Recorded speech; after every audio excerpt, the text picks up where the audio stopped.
Hi everyone, this is Hal Krosman with Screenwriting U, and today we're going to do how to get an agent or manager.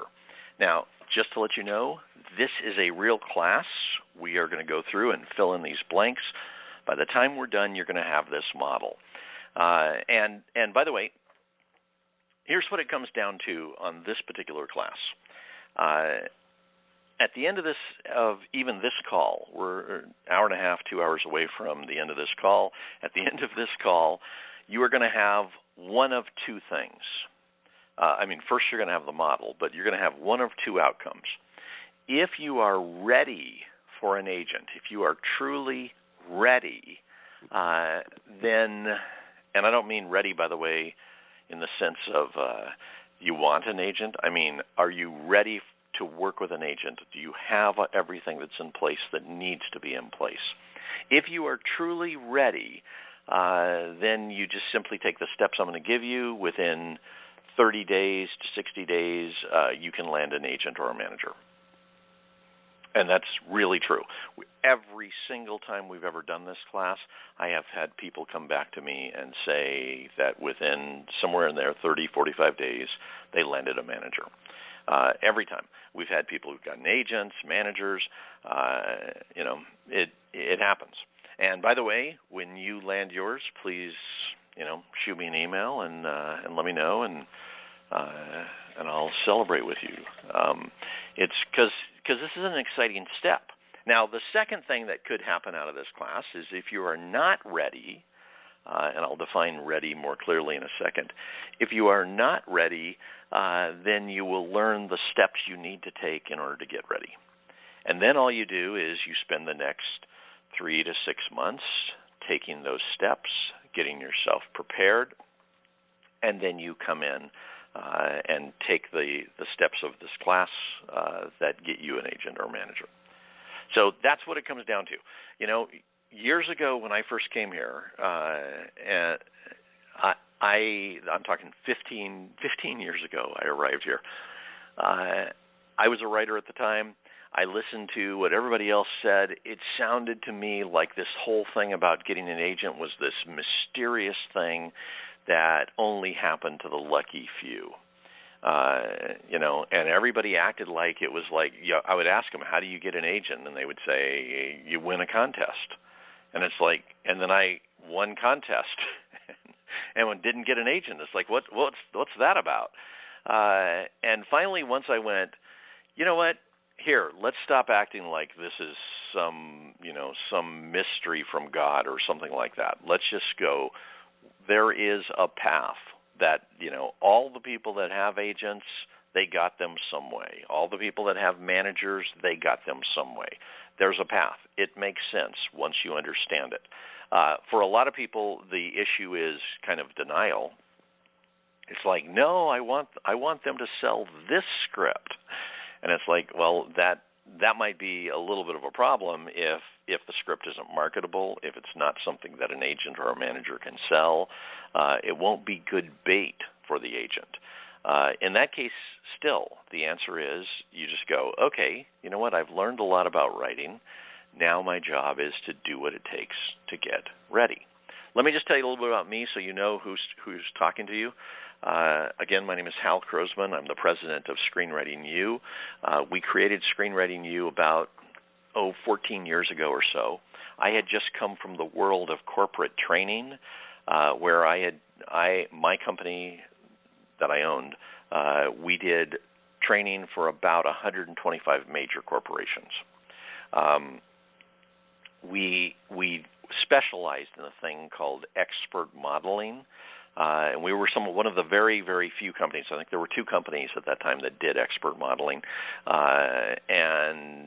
and what we basically did was we would go into an organization, we would take whatever skill set we're training, we would interview their top 1% of all, like when we were doing leadership, of all the leaders in their company, who are the ones that produced the most result, that were in that top 1%? Who were the ones that people were most inspired by, right? We would go interview them, we would watch them in action, we'd videotape them, we'd come back, we'd create a model based on that top 1%, and then we would train everybody else to do that. And so we had tremendous amounts of success. We became very, very successful.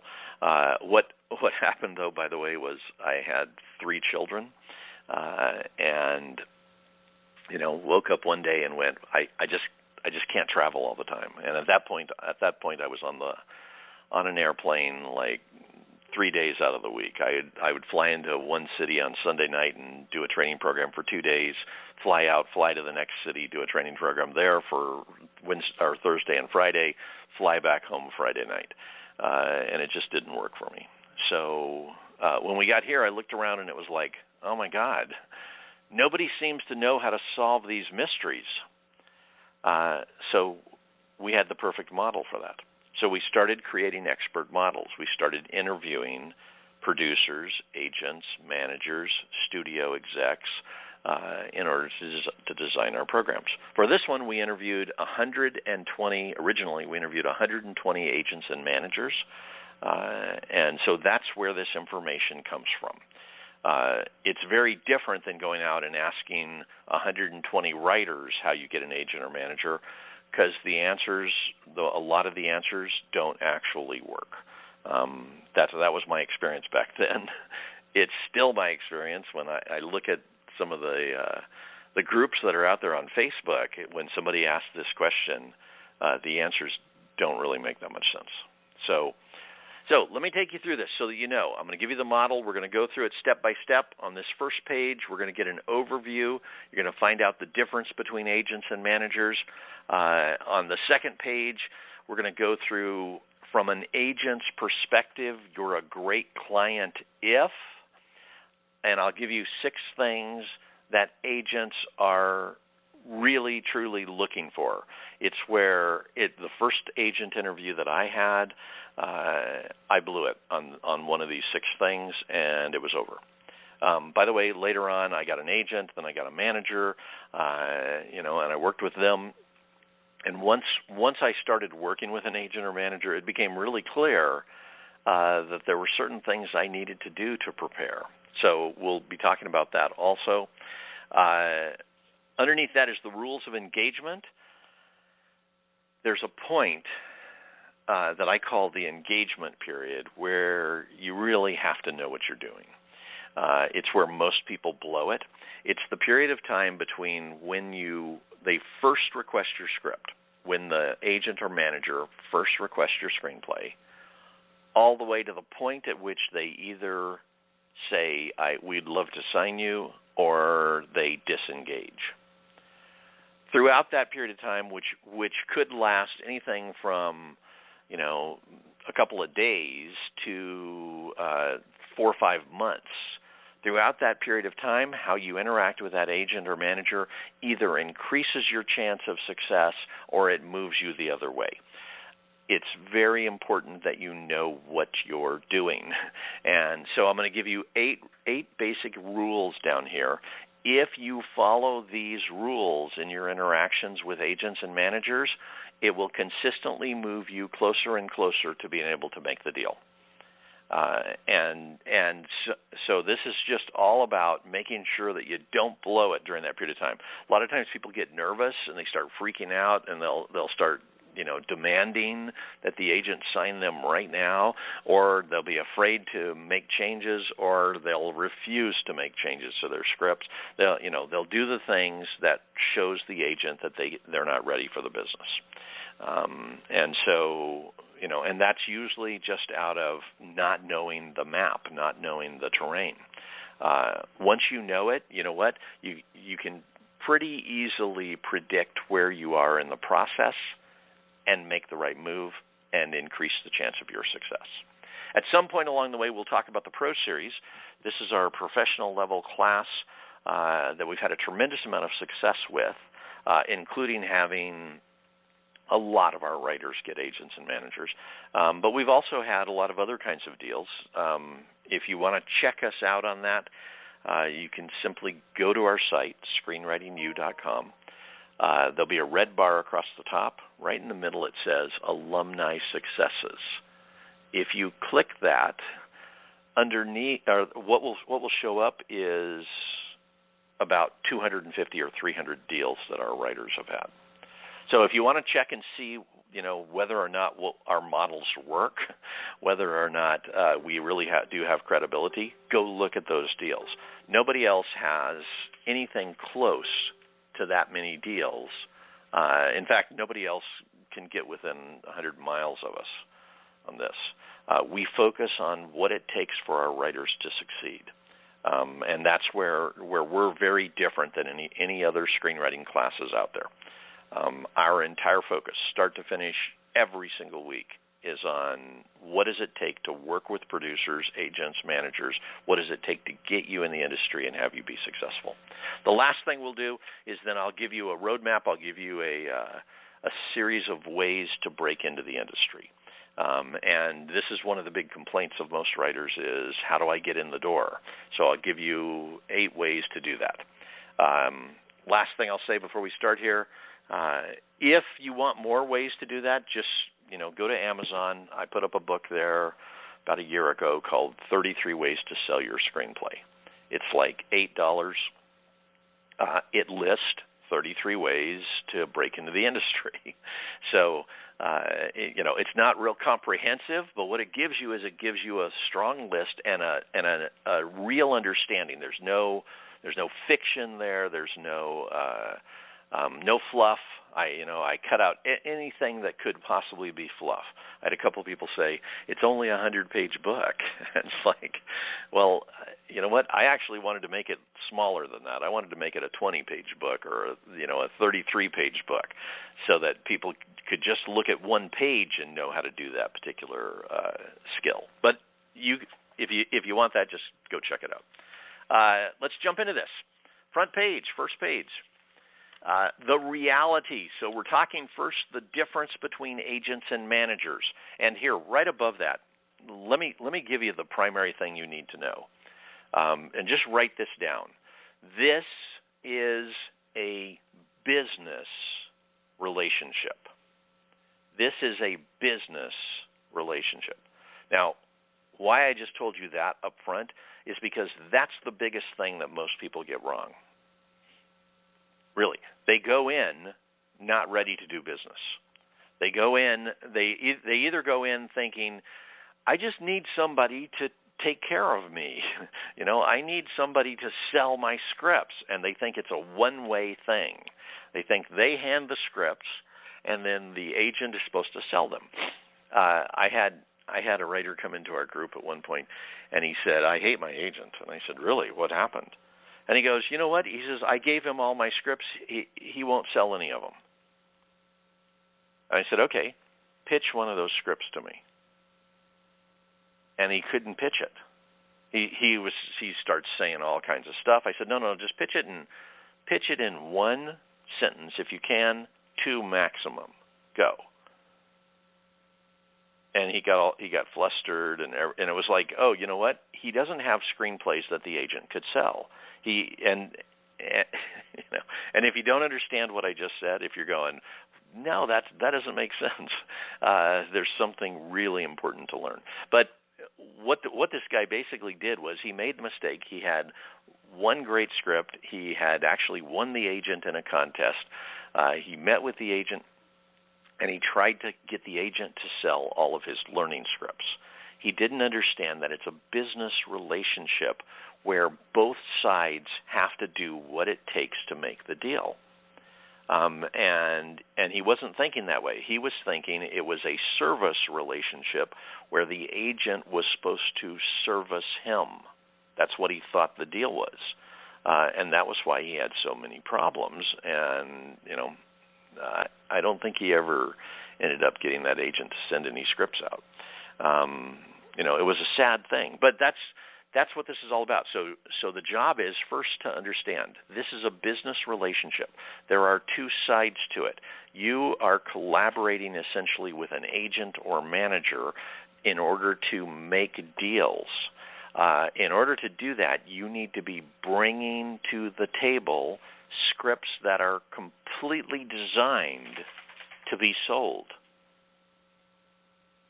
And that's very, very important.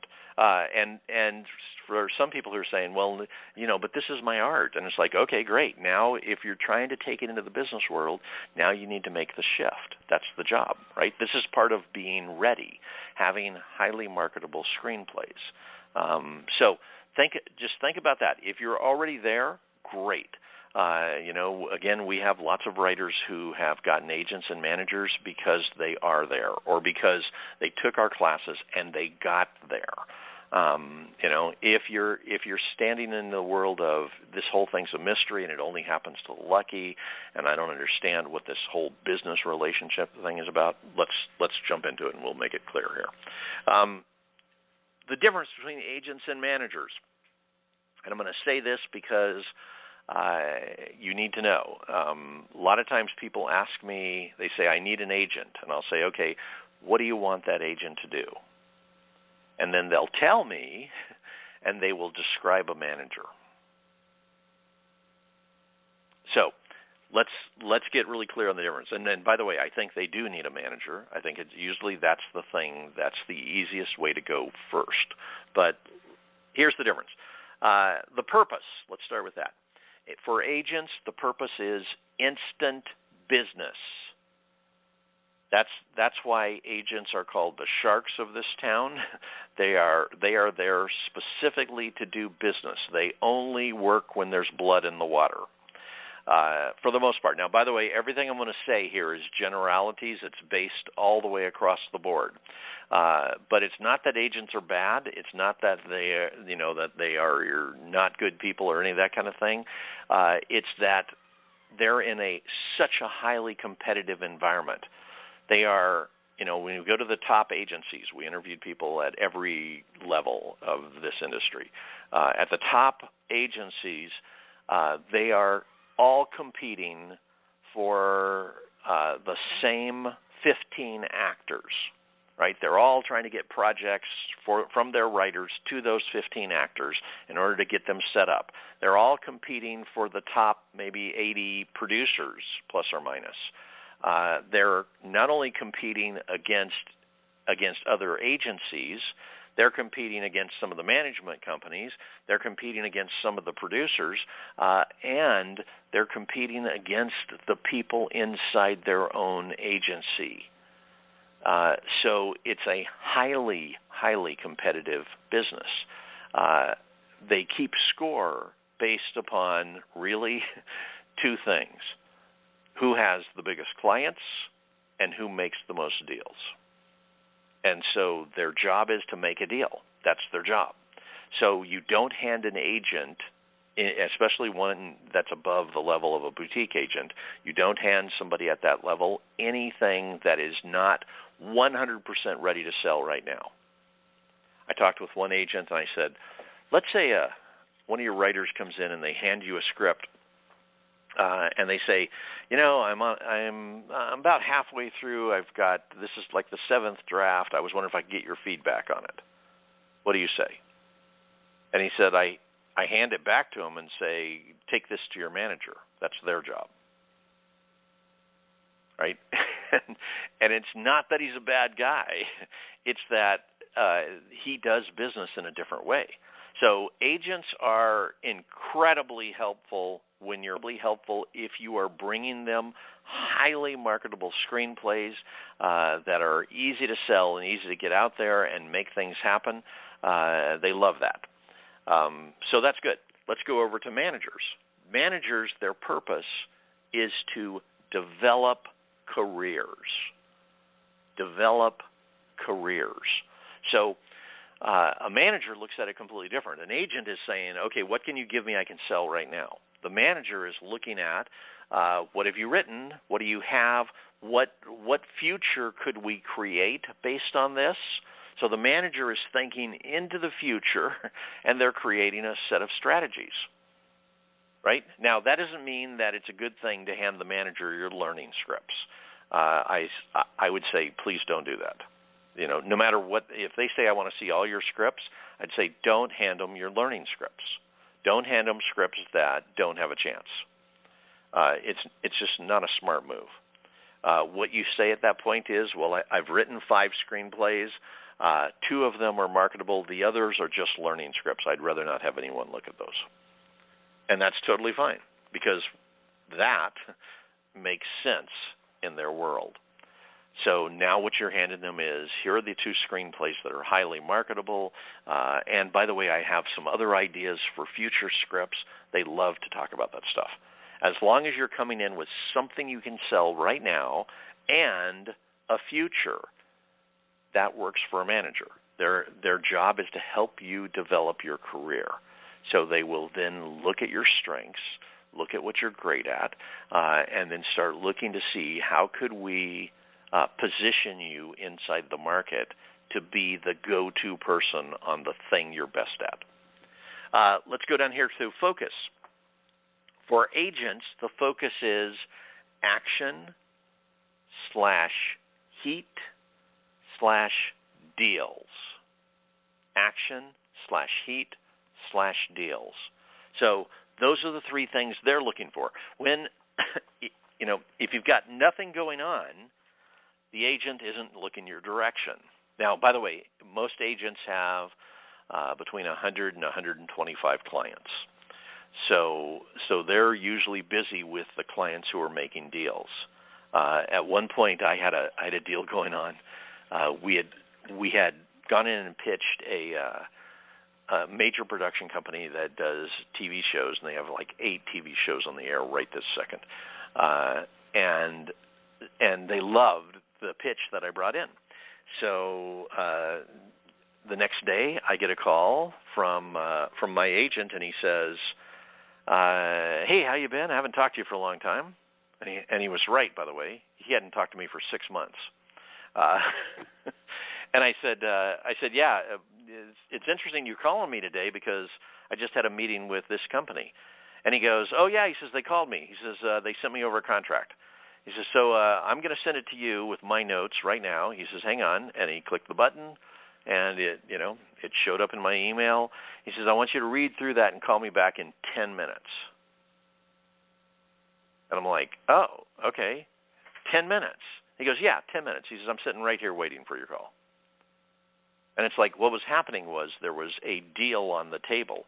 So suddenly the guy who hadn't talked to me for 6 months now wanted to talk with me like crazy. Over the next 2 days, I probably talked with him 7 or 8 times, going back and forth on that contract. He's going back and forth between the production company. Once the deal was made with the production company, then he's going back and forth between himself and the studio, interacting, and then coming back to me and saying, "Here's what the studio said." It was astounding how much attention he paid during that 2 days while putting that deal together. Now, by the way, I'll tell you what happened on that one. We got the studio to say yes. We then went to the 3 main networks. It was a high-budget TV series. We went to the 3 main networks. They all passed on it. At that time, they had like 150 projects for 2 slots, and they all passed on it. And then I didn't hear from them for another 5 months until I put together another deal. So that's what this is about. A lot of times with agents, action means there are people around town reading your script. So if I would have called him when I was out pitching, he would have gone, "Yeah, okay, let me pay attention to this," because I was getting indoors and there were people reading the script. Heat means somebody's interested, somebody's excited about this. They may be calling up saying, "I'd like to know what it takes to take this off the market, to make a deal. We're interested in this. We just need some more information," that kind of thing. There's heat, right? Heat also could mean that you just made the front page of one of the trade magazines, Hollywood Reporter, Variety, Deadline, those kinds of things. And so if there's heat around you, if there's something exciting going on around you, they're going to be paying much more attention to you on that. And then, of course, the deal means there's a production company that has directly said to them they want to make a deal and they want to enter into negotiations, or there's a contract. So a lot of times people will call me and say, "I've got a deal." And then I'll find out, no, what's really going on is A production company is reading their script and talking with them. So there's interest, there's action. So that's just to be clear, that's the difference. The way you know you have a deal is they have said, I'm sending you a contract. And by the way, you still don't have a deal until that contract is signed by both parties. But at least at that point, you're in the deal stage. Okay, let's go over here to managers. Managers, the focus is planning and nurturing. Planning and nurturing. So they are helping you plan out your career. They're helping you plan what it is that's in front of you next, right? Their plans may be about what screenplays you write next. They may be helping you plan an overall strategy for how they're going to get you into the market for the next year, right? And by the way, that could mean we take this script out, in 10 days, and they market it across the town. And while they're doing that, you write the next script. 3 months from now, that one's done. You take that one out. 3 months after that, the next one's done. You take that one out, right? So they're going to plan this whole thing out and have it make sense, rather than what most people do, which is, if you're just writing on your own, it's kind of like, okay, I just finished this script. What else is interesting to me? Right? The manager is going to be looking at it instead of that, like, okay, what makes it easier to sell you to the industry? So they're going to be putting a plan together based on that. Nurturing doesn't mean therapy. I have some people who say, I actually had a lady who said, I want someone who takes care of me. And I said, what does that mean? And she goes, who listens to me and deals with all my emotional issues. And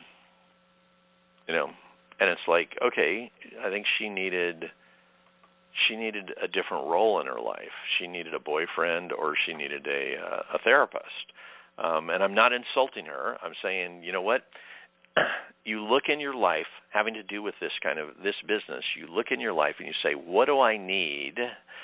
And do they play that role? And in that case, they don't play that role. The only nurturing a manager does is it's the kind of thing where, let's say you've flown to town and the manager set up a whole bunch of meetings, and so you're flying to town for a week. You arrive the first day. You've never been in a meeting before. You have no idea what it's like. So a lot of times a manager will walk you through what that meeting's like. And by the way, if you're about to go in that situation, tell your manager, I've never been in a meeting before. I don't know what to expect. Can you fill me in?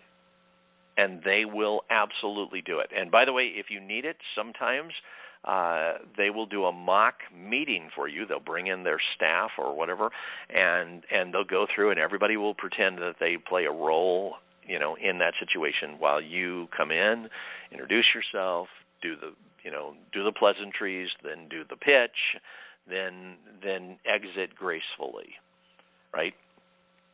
So if you've never done meetings before, you want to let them know. They will nurture you through that process. That's what that is. Okay, let's go back to agents. The feedback agents give. Now, what I'm about to give you is a metaphor, but it's also real. So here it is. Do they return your calls? Do they return your calls? With the agent that I was talking about a minute ago, that guy was a pretty high-level agent, and I had worked really hard to get him. But I knew that the only time I talk to this guy is when I have business going on. And so I never bothered him. I never talked to him, and he never talked to me, for the most part. Now, if we saw each other at some point, we were friendly and that kind of thing. But that's the deal with agents. They have so many clients, they don't have time to return somebody's call unless it's really truly about business. So you don't call your agent to talk about what are you going to, you've got writer's block or something like that. You don't talk to them about that. You only talk with your agent about business. And if you do that, then what happens is when you call, they respond. So that's their feedback. By the way, if you hand them a script and after that they don't return your calls, that means a lot. You don't need to have them tell you what they think of the script. That's enough. It's like, okay, it didn't even warrant my agent responding to me, so let me go back to my writers group and do what I can to elevate this script. It's almost the opposite with managers. Managers, they give you feedback on your concept, on your writing, and on your business strategy. So the manager actually will help you plan business strategy all the way through. But concept, this is something most writers don't know. Inside this industry, the way you sell a script, the way you get it read is through the concept. You get on the phone and you pitch a single line. Go back to that deal I was talking about that we made, and the agent walked us through the whole thing with the studio. We got on the phone one day and we made 10 phone calls. On that one, it was our first day of marketing. We got one of them said yes. They would meet with us the next day. It was a company. It was our first choice for companies. All we did on the phone was pitch one sentence, and they said, "Okay, great. We'd like to have you come in for a meeting." When I got there to do the meeting, I thought I was meeting with the VP that we pitched on the phone, and she said, "If it's okay with you, we'd like to meet with the president of the company." And I said, "Oh, yeah, absolutely." And so we went into the meeting, sat down. The meeting lasted maybe 3 to 4 minutes. A minute of kind of getting to know each other, chit-chatting back and forth, talking about who I am, talking about who she was, maybe a minute and a half. Then she said, so what do you have for me? I told her the title, and I said the concept. She laughed. I followed that up with a second thing about something that was in the show. She laughed again. It was a comedy, by the way. She laughed again, and she goes, "Oh, my God, I love this. Let's do this." That was it. She then, of course, yes, she turned to the VP. She said, "Have you read anything yet?" And she said, "I've read 10 pages of it. It's well written." And she said, "Okay, why don't you read the rest of it?" And she looked at me, and she goes, "I'm assuming you want to do business with us." And I said, "Yes, I do." And she goes, "Okay, great. I'll have my business affairs people get a hold of your agent." And that was it. That was the whole meeting.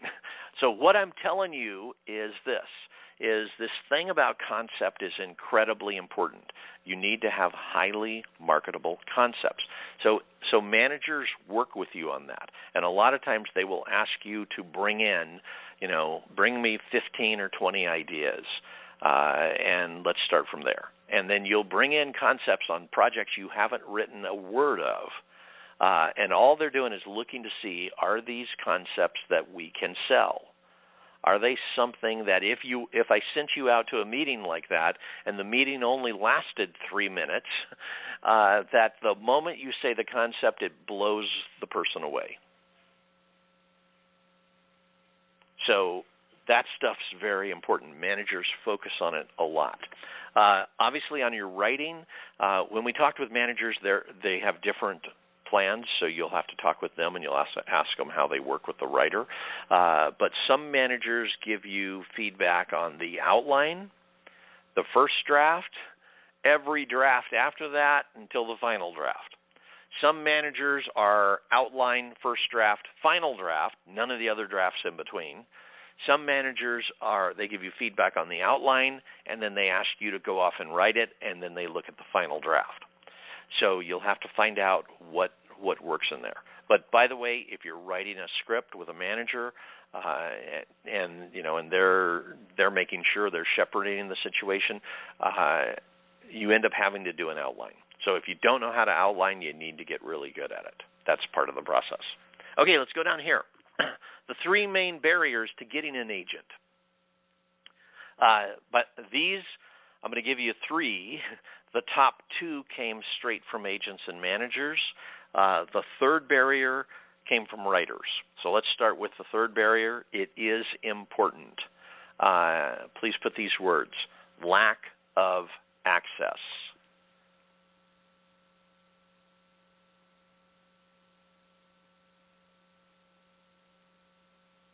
Lack of access. So this is the problem that I hear about all the time, and it's a real problem. Especially people, if somebody hasn't been in the industry, if they don't have a strong network inside the industry, the truth is they don't know anybody, so they don't have access. A lot of times people who are out of town or in a different country feel like they have almost no network whatsoever. The good news is this: with the way social networking is set up nowadays, you can build a network over time. So let's say you're about to start writing your next screenplay, and it's going to take you 3 months. You, over the next 3 months, you could actually build a network of 30, 50 to 50 producers. You'll have to do a little scouting out there. You have to do some thinking. We'll talk maybe a little bit about it later, but you can do that. And the truth is when we get to the end, I'll give you a list of 8 different ways to break in. You can use that list. There are ways that you can market right now. Number 2, the number 2 main barrier, not understanding how deals are made. So write that down. Not understanding how deals are made. This one came from agents and managers, and what they were saying was new writers a lot of times go in the door. They have gotten advice from all kinds of other people, other writers, other business people, people who aren't successful. They've gotten advice on how to make deals, and they blow it. So this one's really important. You need to understand how the deal works. You can't go into your first meeting, and if they say, wow, we'd love to work with you, you can't then immediately give them a list of deal killers. And deal killers, by the way, are things like somebody saying, well, I have to have at least $1 million. That's an instant deal killer, especially if you've never made a deal in this industry, and you're immediately asking for the money that the people at the very top get. That's not going to work. Other deal killers are, I have to direct this, especially if you're talking to somebody who's going to do a $30 or $40 million movie, and you're asking them to risk the entire $30 or $40 million on you directing. If you've never directed, that's crazy. I have to be on the set at all times. I have to approve casting, right? All these kinds of things. Immediately shut deals down. And a lot of people tell other writers to do these things. It's nuts. You got to know how to make the deal. And by the way, that doesn't mean you have to read Variety like crazy. It means you sit down with your manager before you go in, and you ask the questions. Okay, what kind of deal do you think is acceptable in this situation? And just have the conversation and find out. Or you go through our classes to learn what works. And that's just another possibility. We focus on this. That's what we do. We help our writers make deals. So to us, this part is incredibly important. And then number 1, the 3 main barriers to getting an agent. This is the one that when I ask these 120 agents, I ask every one of them this question: what would you say are the main barriers to a new writer getting an agent or a manager? This one came out of their mouth almost immediately like projectile vomit. So write these words down. Quality of writing. Quality of writing. So this one, let me tell you what the problem is, because it's the problem for everybody, even professional writers. It's the same problem.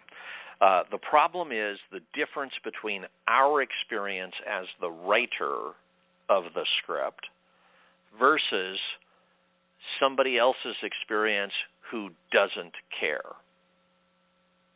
That's the problem.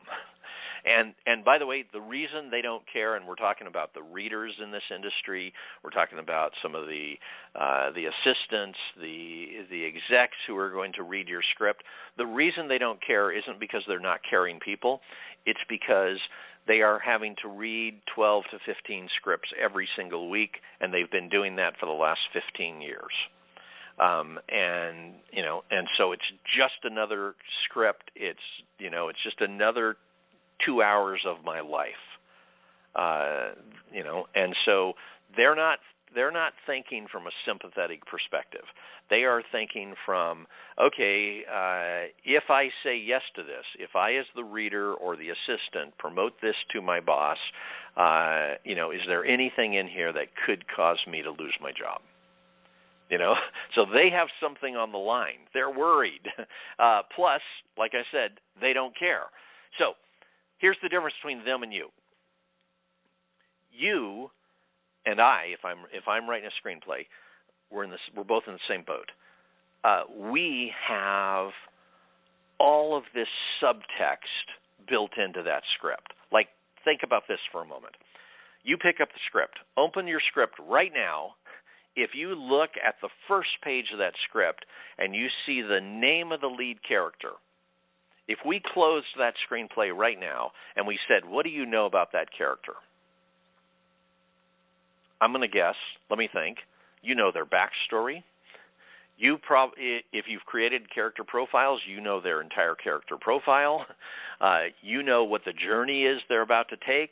You know what their flaws are, what their issues are, what's going to keep them from wanting to go on that journey. You know all the pain they're about to go through in that 100 pages. You know how this story is going to end. You know if they're going to be the hero or if they're going to end up, being the villain, whatever. You know all of that just from looking at the name. The writer or the reader in the production company picks it up, they open it up, they look at the name, all they know is the name. That's the difference between you and them. So when you're reading, and I'm reading my own script, it's like I'll read through one page, and I'm already engaged, but I'm not engaged because of just what is on that page. I'm engaged because of all the rest of the journey. And plus, there's another thing. I actually also created this. So I had all those moments of breakthrough where I'm creating parts of it. I had moments where I had incredible creative flow going on, and I was just writing, and I was loving it, right? So I've got also all of that experience that they don't have. So somehow you and I have to figure out, how do we translate that? How do we translate that? How do we have the reader start to get that experience as early as possible?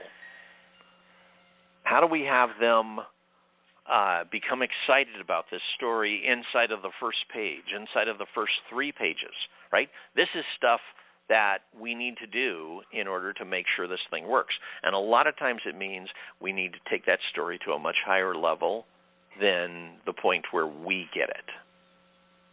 Right? We need to be writing at a higher level. We need to be delivering more meaning. We need to be amping up the emotions in this situation. We need to create much more jeopardy for the lead character, all of those kinds of things.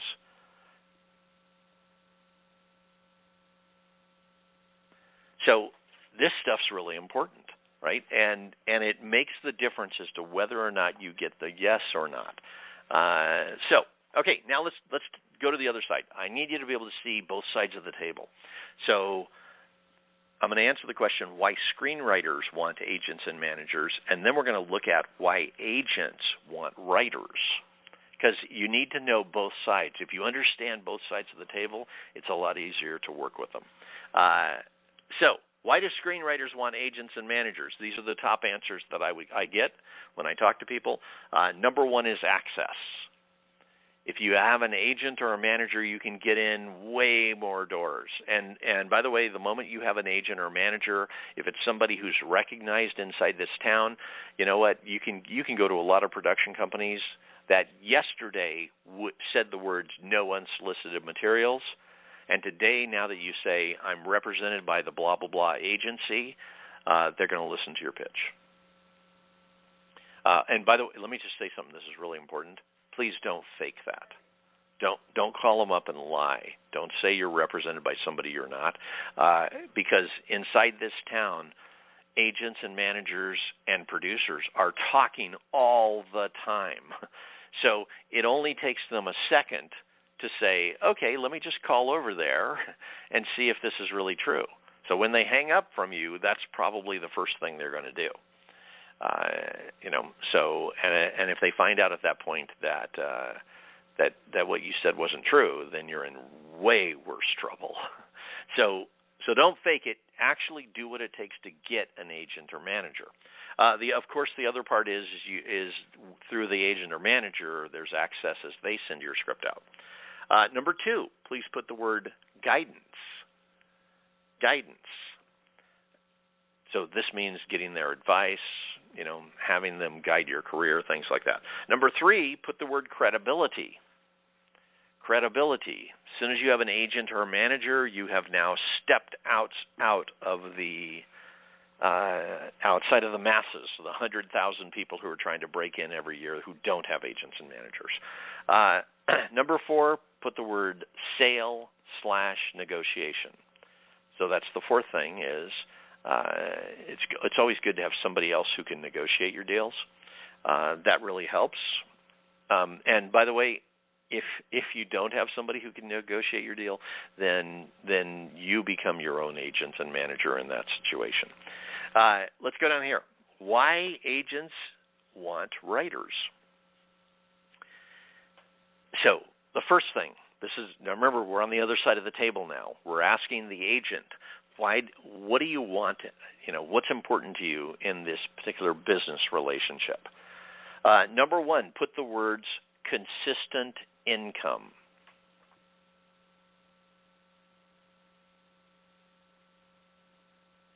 Consistent income. This isn't a bad thing. It's their motivation. That's one of the things that motivate them. If you're at the top, if you're in the big agencies, income is the score, right? It's how they tell which agents are at the top of the list. And they actually calculate this. It's on the board, on the wall. They're talking about it on a regular basis. I just made this deal. I made that deal. Right? It's about money. If you're in the boutique agencies, if you're working with them, which by the way I highly recommend. If you're going to get an agent, get a boutique agent. Go to one of the one-man, one-woman shows. And because they're a lot easier to work with. If it's your first agent or manager, it's going to be much more comfortable for you. When you go to the big agencies, the level of stress that's going to be put on you means you need to know what you're doing, and it's just too much stress usually for a relatively new writer. But here, consistent income is what they're looking for. On the boutique agencies, it's more in that situation about being able to pay their bills. They're getting 10% of your income. If they're a management company, they're getting 15% of your income. And that's not that much. They need to make 10 times the deal to even equal the deals in order to even equal your income on one deal. So they need to be able to pay their bills. So if your manager or agent is talking to you about what does it take to make money here, that's important. That's their motivation. If you tell them it's not about money and money doesn't matter or something like that, very likely they're going to drop you, and they have good reason to. So, and that's not, that's just, remember, again, it's a business relationship. I had a writer who told a manager that, listen, it's not about money. It's about making movies that have heart, right? And the manager dumped him. and that there's a reason. It's just like any other relationship. If you're in a relationship, with a significant other, if you don't care about their needs at all, you're not going to be in that relationship very long. So that's what happened to him. So you need to understand their needs. You need to be considerate of those. Number two, and this is just another way of stating number one, but it's something that I want you to know. Please put these words: paid writing assignments. Paid writing assignments. I didn't know this in the beginning. I actually blew it. The first agent I met with, I blew it because I didn't know the things that you're going to understand today. This was 15 years ago.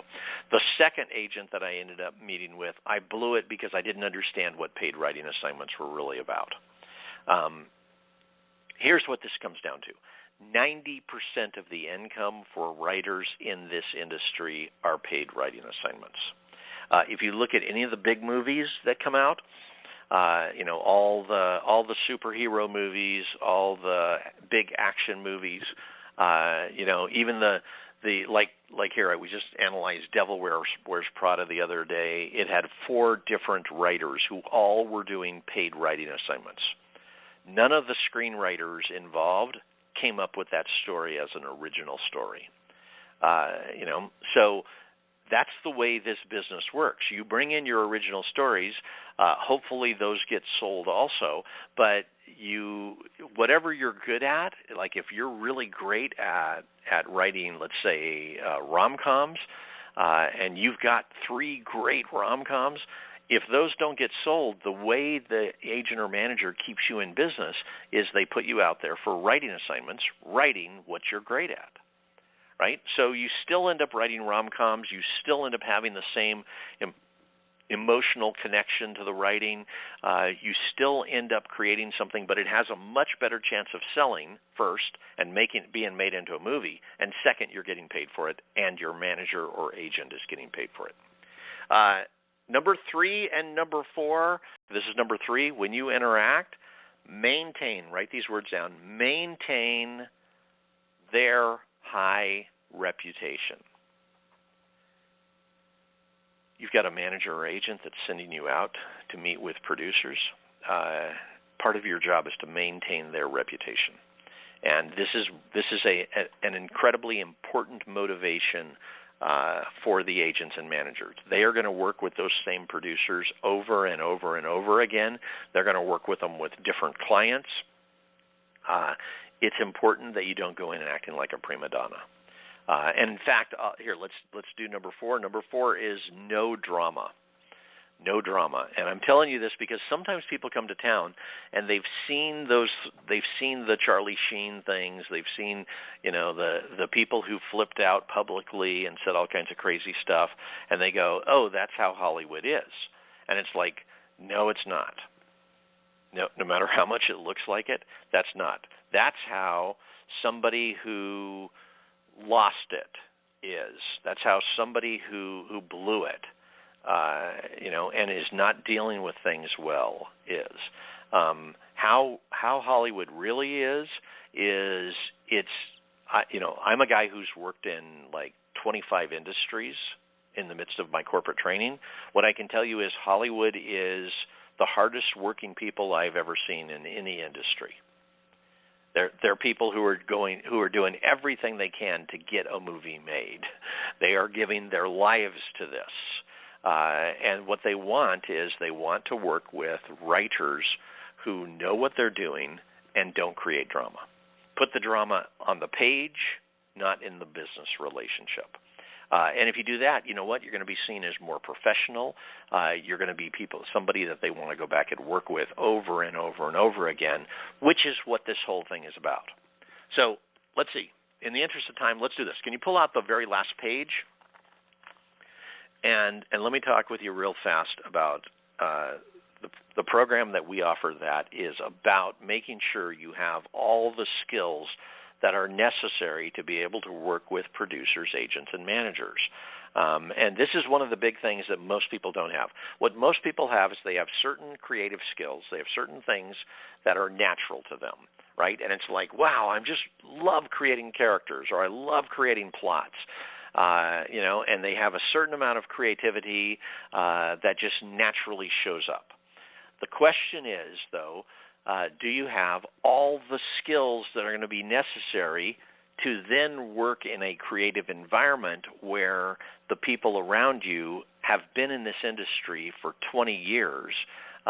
They are used to working with some of the best writers in the industry, and now they're asking you to perform at the level of those high-quality writers. And so this is, and by the way, it's a real simple thing. Remember, I said at the beginning, either you're ready, which means being ready means you have 3 highly marketable screenplays that agents and managers can sell right now, and you have the skills. You have that set of skills, and you're willing and ready to step into this business environment and operate from a business perspective as well as a creative perspective. If you're ready, then you can land an agent or manager in the next 30 to 60 days. Sometimes people think they're ready, but they haven't actually put it to the test yet. And so the first time you go out, you're going to find out. You're going to see how they respond to you. If you already know you're not ready, then what that means is there are things about the industry that you don't know yet that you need to know. There are things about writing that you need to know. There are skills that you need to elevate, and there are probably skills that you don't even know anything about. Like, do you know how to create high concepts? Are you a master at building suspense and subtext into a story, right? Do you know how to write beneath the surface? If they say to you, you know what, we need this character to be much more interesting, much more compelling, and by the way, you have 10 other scenes in here that we need to elevate every single one of them, in one way or another, either interest-wise or character-wise or emotion-wise. Do you know how to do all of that? Do you know how to do all of that on demand? So that's what this program is about. It's about understanding all of that. It's about getting your skill level to the level that you need and the level that's required out there. Now, let me just kind of take you through it real fast. Again, it's the Pro Series. This is our professional level class. It's essentially the list of modules are on the right-hand side there. Every one of these modules is a response to what producers say they need and what writers are saying they're having problems with when they get to working with producers. So they're 10-day modules. You're going to go through, you're going to get 100 lessons during this program. It's about 6 months. It's done online, and you're going to learn 300 professional level skills. Now, the difference between doing this, like if I did this in a 1-week course where you flew to town and in 1 week we gave you 300 skills, you would walk out of there and your head would be spinning. You would walk out of there and be like, oh my God, there's just so much, it's overwhelming. What we do instead of that is you do it one day at a time. We give you a couple of skills, you apply them to your screenplay immediately. During this entire program, you're going to be writing a script. Every day you're going to be applying the skills you just learned. So we are going to turn them into experience, not just concepts, not just words I'm giving you. Let's go to the very first module so you can kind of see how this is. We looked at this and we said, what's the most important thing when it comes to marketing? And that's the first thing you decide. It's when you decide on your concept, you decide right that moment how much rejection you're going to face in Hollywood. When people say something popped into my head and I just wrote it and I never thought about whether or not it's marketable, that's the moment right there that they decided that when they get here, nobody's going to read their script. And I know that sounds sad and it sounds harsh, but the truth is, remember, what the agent is doing is trying to get a producer to say yes and get the studio to say yes to putting up the funding to make a $30 million movie. That's a $30 million risk. So they need to know that it will sell. What sells it is the concept. So you need a high concept. So this is about how do you create a high concept. So we didn't just go, oh, let me think. What do I think about how you create a high concept? We went out and interviewed people. I went into this industry. I talked to writers, A-list writers about creating high concepts. I talked with managers. I talked with producers. Finally, after I thought I understood it, then I got to go sit in meetings that production companies had. I worked with 3 different companies. I'd go back every week to one of their meetings, and I would watch how they brainstormed concepts. By the time we were done, we had created a model, and that's what you're going to get here, which is you're going to learn 12 different ways to brainstorm high concepts. You're then going to learn how do you test those concepts. During just this module, you will create between 40 to 60 different concepts. At the end of that, you'll bring it down to the top 10. I'll give you a way to test them. You'll take it out. You'll test them with your friends. All we're looking for there is an emotional response. So you're not going to be standing there saying, rate it 1 to 10, because it doesn't matter. If they say it's a 10, does that mean that they loved the concept? Does that mean they know anything about concepts? So instead of that, you're going to be looking for their emotion. What's their emotional response, right? And I'll give you an exact way to do that. Once you're done with that, you're going to give you our advice on it. You are free to make your own decision what you write in the Pro Series, but we'll give you our advice, we'll give you our feedback, and we'll let you know how we think it'll do in the industry. So what that module gives you is by the time you're done, you're going to be really, really skilled at creating concepts.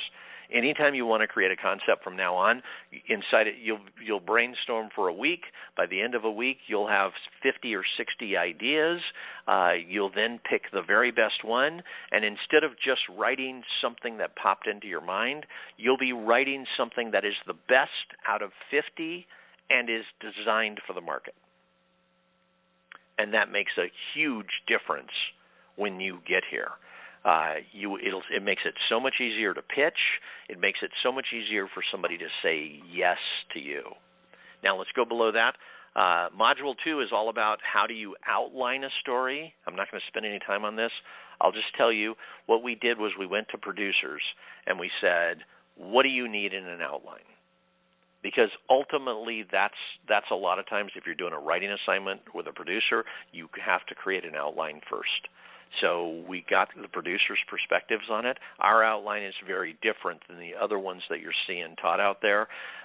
Theirs are all about how a writer feels about their outline, what a writer needs in their outline.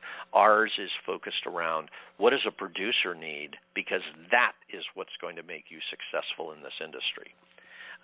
If you look at Module 3, creating characters for A-list actors, I didn't just pull this out of my mind. I didn't make it up. We went to 32 different actors' production companies. And at the point at which I did this, we were already interviewing. We did about 750 interviews with producers. But we were already interviewing a lot of actors' production companies just as part of the regular interviews we were doing. But my wife and I, Cheryl, who is like a master at marketing, we had got into a lot of these production companies and taken our scripts in. And so we had a relationship with some of them. So we went back to the companies we'd gotten into and asked them if we could come in and interview them about how their actor responds to scripts. We got into Pierce Brosnan's company, Matthew McConaughey's company, Sandra Bullock's company, George Clooney's company, John Cusack's company, Morgan Freeman's company, right? We talked with 32 different actors' production companies to design this module. And again, what we were looking for was how does the actor respond? What causes a major actor to say yes to your script? And I got to tell you, I thought I knew this before we did that. I had about 10 big breakthroughs in the midst of those interviews. We found out why most of the scripts that we had written weren't set up for an actor to say yes. And it was like, you know what, some of these changes that we'd have to make to it are really small. It's just, you just need to know what they need. So that's what this module is about. You're going to learn how do you create characters at a high level? How do you make sure the character has all the things that need to be in there in order for that character to be great? And then we focus almost entirely on and what would make an actor say yes? What would have them go, oh my God, I've got to be in this movie, right? And that changes everything. The next couple of modules are about how do you make every single scene as interesting and as fascinating as possible. This is something, once you get your script to a producer, they're going to go through and look at your scenes, and there's going to be a point if you guys decide to do business together where they're going to ask you to rewrite a whole bunch of scenes. And the scenes will have already been really good, but they're going to be asking you to rewrite them because they need to be even more interesting. Even if you think they're the most interesting they possibly could be, if you get the request to do this, you need to know how to do it. And that's why a lot of people have problems when they get to a producer because they're like, well, this is the best I can write. This scene is amazing. I love it. And the producer will be saying, no, but it needs to have more tension. It needs to be more compelling. It needs to engage the audience on a deeper level. Can you go back and do that? And I have writers coming to me a lot, and they'll say, this is all they said to me. They didn't say anything about what's written in the scene. How do I do that? That doesn't make any sense. And it's like, oh, how you do it is you understand those skills. If you're a master at those skills, you know what? You're going to be a star in this industry. So that's incredibly important. Below that, module number 6 is all about subtext. We have a complete model. If subtext seems mysterious or confusing to you, by the time you get done with this module, you will know how to build subtext into every single page of your script without having the characters explain it. And that's the most important. In a novel, characters can explain their thoughts, their feelings, their emotions, what their scheme is. They can tell you all the subtext. In a screenplay, you don't do that. So, you've heard it before, show, don't tell, right? So you don't tell the subtext. The subtext needs to be built in under the surface. We need to perceive it. So that's what this module is about. The advanced dialogue module gives you 47 different ways to say any line of dialogue. That's going to free you up in such a big way when it comes to dialogue. Next 2 modules, the first 10 pages, those are really important from a perspective of getting your script read. A lot of producers, if they don't know you, they won't give your script even 10 pages. If they read 3 pages and they aren't hooked, they're probably going to set the script down. So you got to have this. The ending is all about creating buzz for an audience, by the way, which means when the moment that an audience leaves the theater at the end of the movie, if you go to a theater and you watch, they're on their cell phones. About 1 out of 4 is on their cell phones, and they're talking to somebody about the movie. If the ending is great, they're saying, oh my God, dude, you got to see this movie. If the ending is average, or if it's disappointing, not if it's tragic. Tragic is okay. That may cause them to say, dude, you got to see this movie. But if the ending is disappointing, then they're saying, oh, that movie sucked. A lot of the buzz has to do with the ending, which means, you know how it is. Friday night, right now, a movie comes out. By Monday morning, the buzz is out there all over the place. It's all over every social network you can see. People are either saying that movie sucks or they're saying it's great.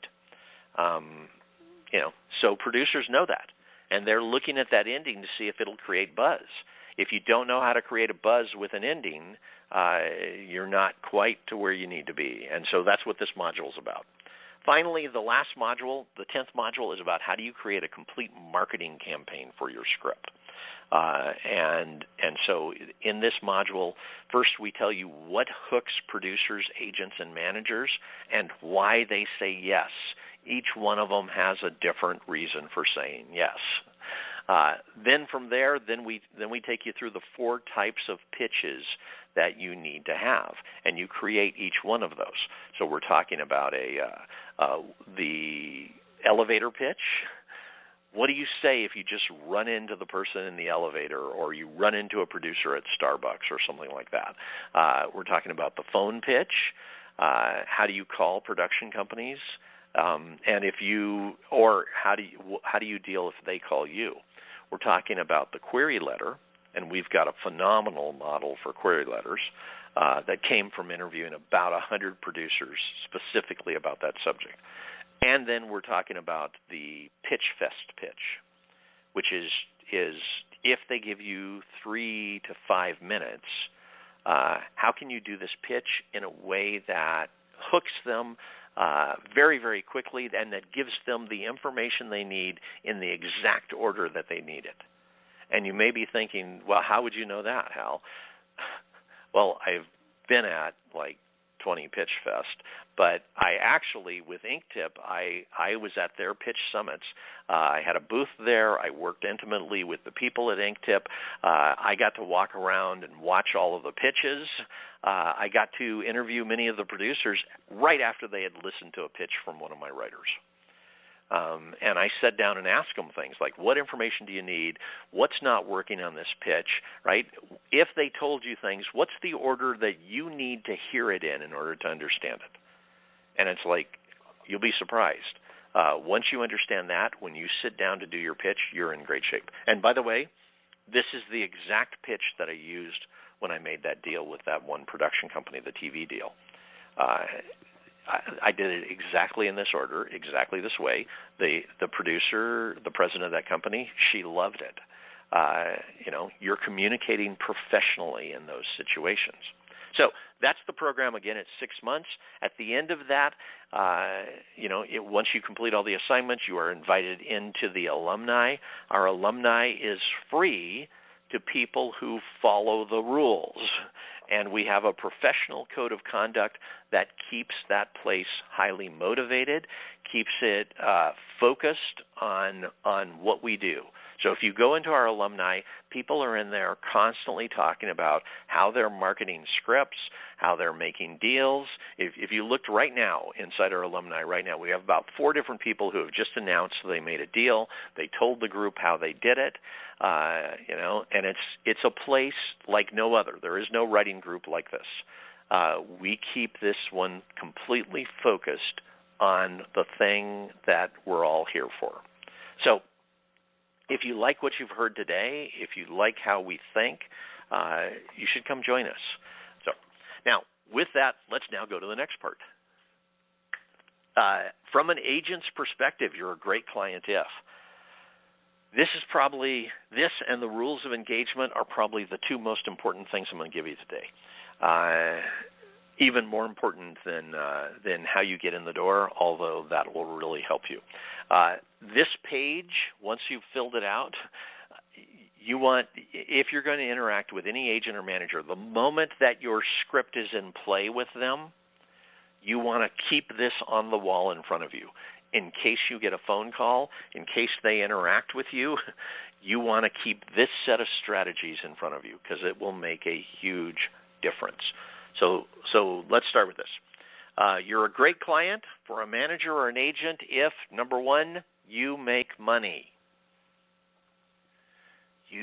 You make money. Now, that's pretty obvious, but I said, after about the 5th agent that I interviewed who said, what's most important to me? That you make money. I said, okay, but have you ever brought on a client who hadn't made money yet? And they go, yes, I have. And I say, okay, so how could you tell? How did you know? If they weren't making money yet, how did you know they would make money? And then they went through the process of explaining to me what else there was, which are almost all the rest of these. So, number 1 is making money. Number 2, you're a great client if you make great business decisions. If you make great business decisions. Now, that's going to show up in 2 ways. It's going to show up in your screenplay, You know, did you make the decisions I was talking about? Did you create roles that were for that A-list actors would want to play, right? Did you create a high concept in the beginning? You know, did you make sure the ending would create buzz, right? All those things we were just talking about. Those are all the business decisions that show up in your script. Agents can see that. Even though most writers think they can't, people actually, I've said things to me like, oh, they'll never know. It's like, bullshit. They know. That's what they're looking for. But the other great business decisions you're making, let's be clear on this one. A lot of times people say, well, you know, that's why I'm asking for more money, is because I'm trying to negotiate a stronger deal. And it's like, that's not a good business decision in this situation. When you come to town and it's your first deal, what you want to do is you want to make a sensible deal. So if you go to an agent or manager and they say, so what is it that you would like to be paid for your script? And you say $1 million, you just said a bad business decision, right? So these are distinctions that you need to know. What they're looking to see is, are you willing to do it for a sensible number? Are you willing to have things work in a way that makes it easy for them to make a deal for you? And especially that first deal. That first deal is the one that's most important. It's not that you have to have more money for it. It's that you need to make the deal. Once you get at least one deal in this town, then people are going to start looking your way, and they're going to start considering working with you, right? So this becomes, it's important to get that first deal. Number 3, you're a great client if you write marketable screenplays. If you write marketable screenplays. And this is the other thing. First, don't bring any script to an agent or manager that's not marketable. Even if you love it, even if everybody that you know loves it. The agent or managers are looking to do business deals. So they need you to be writing marketable screenplays. And that's all the stuff we just talked about. High concept, that you open the script in a way that instantly engages us, that sucks us into the character's journey, roles that major actors will want to play, endings that create buzz, all of those things and about 10 others that I haven't told you need to go into this stuff's really important. So you should focus on only writing marketable screenplays. In fact, that's a line that I tell my writers. I said, here, first, commit to that, and second, tell the manager that you're only going to write marketable screenplays. Because, as long as that's the truth, that increases the chance that you guys are going to do business together. Number 4, that you are highly collaborative. Highly collaborative. So this doesn't mean what a lot of people think it means. Some people think it means something like, that you suck up or you give in or you do whatever they tell you or those kinds of things. I don't think it means those things. What it really means to me is if you are in the room, the project moves forward.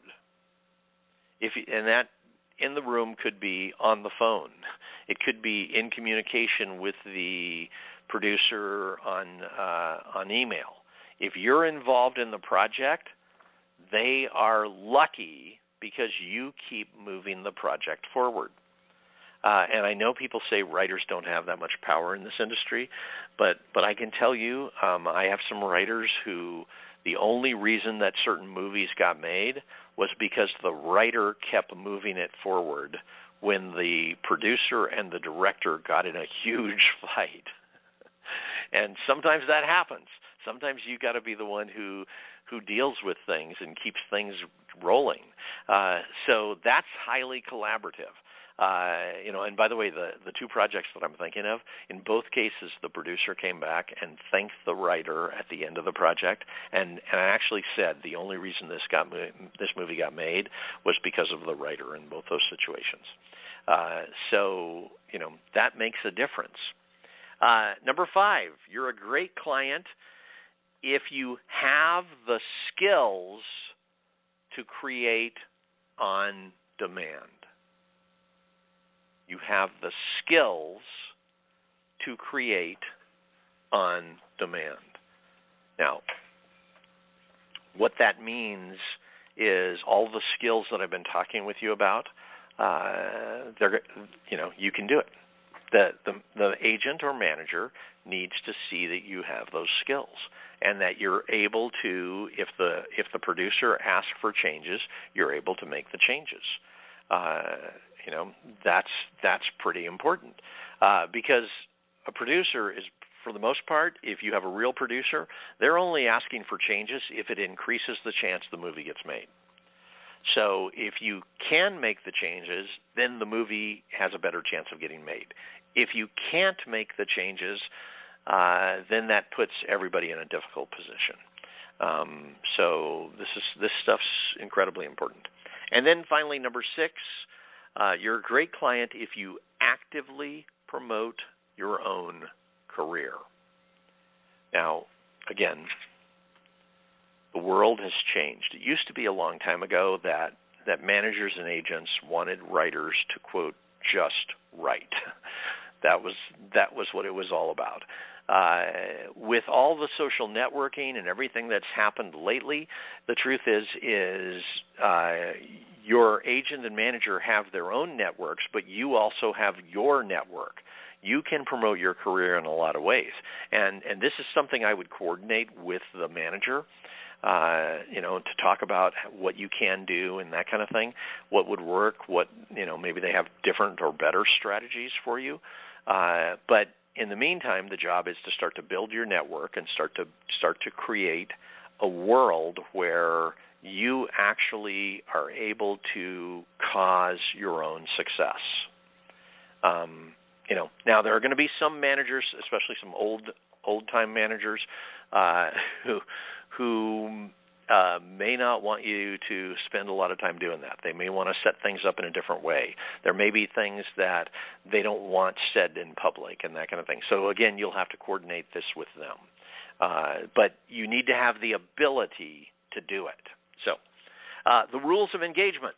So now that you know the things that make a great client, now let's talk about that volatile period between the moment that you hand a script to an agent or manager all the way up to the point that they and you make a decision to or not to work together. So this is a critical time period. This is the time period where most writers blow it. They don't know how to interact in the midst of this, and they're anxious, right? It's like, are they going to sign me or not? And sometimes in the midst of that, people panic and make mistakes.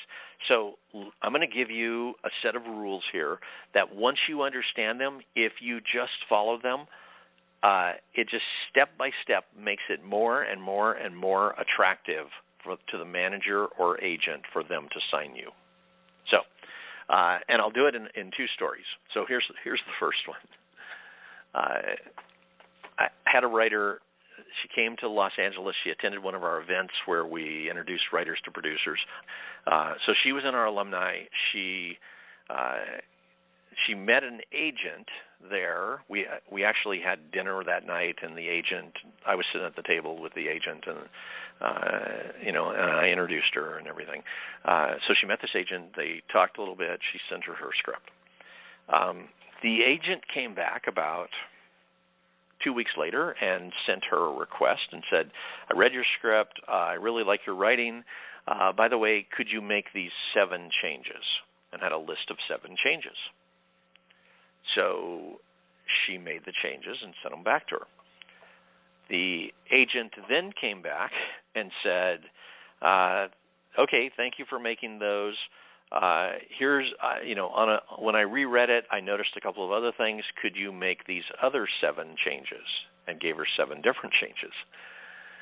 So at that point, the writer went to her writing group, and she had a writing group in her town. She's in Phoenix.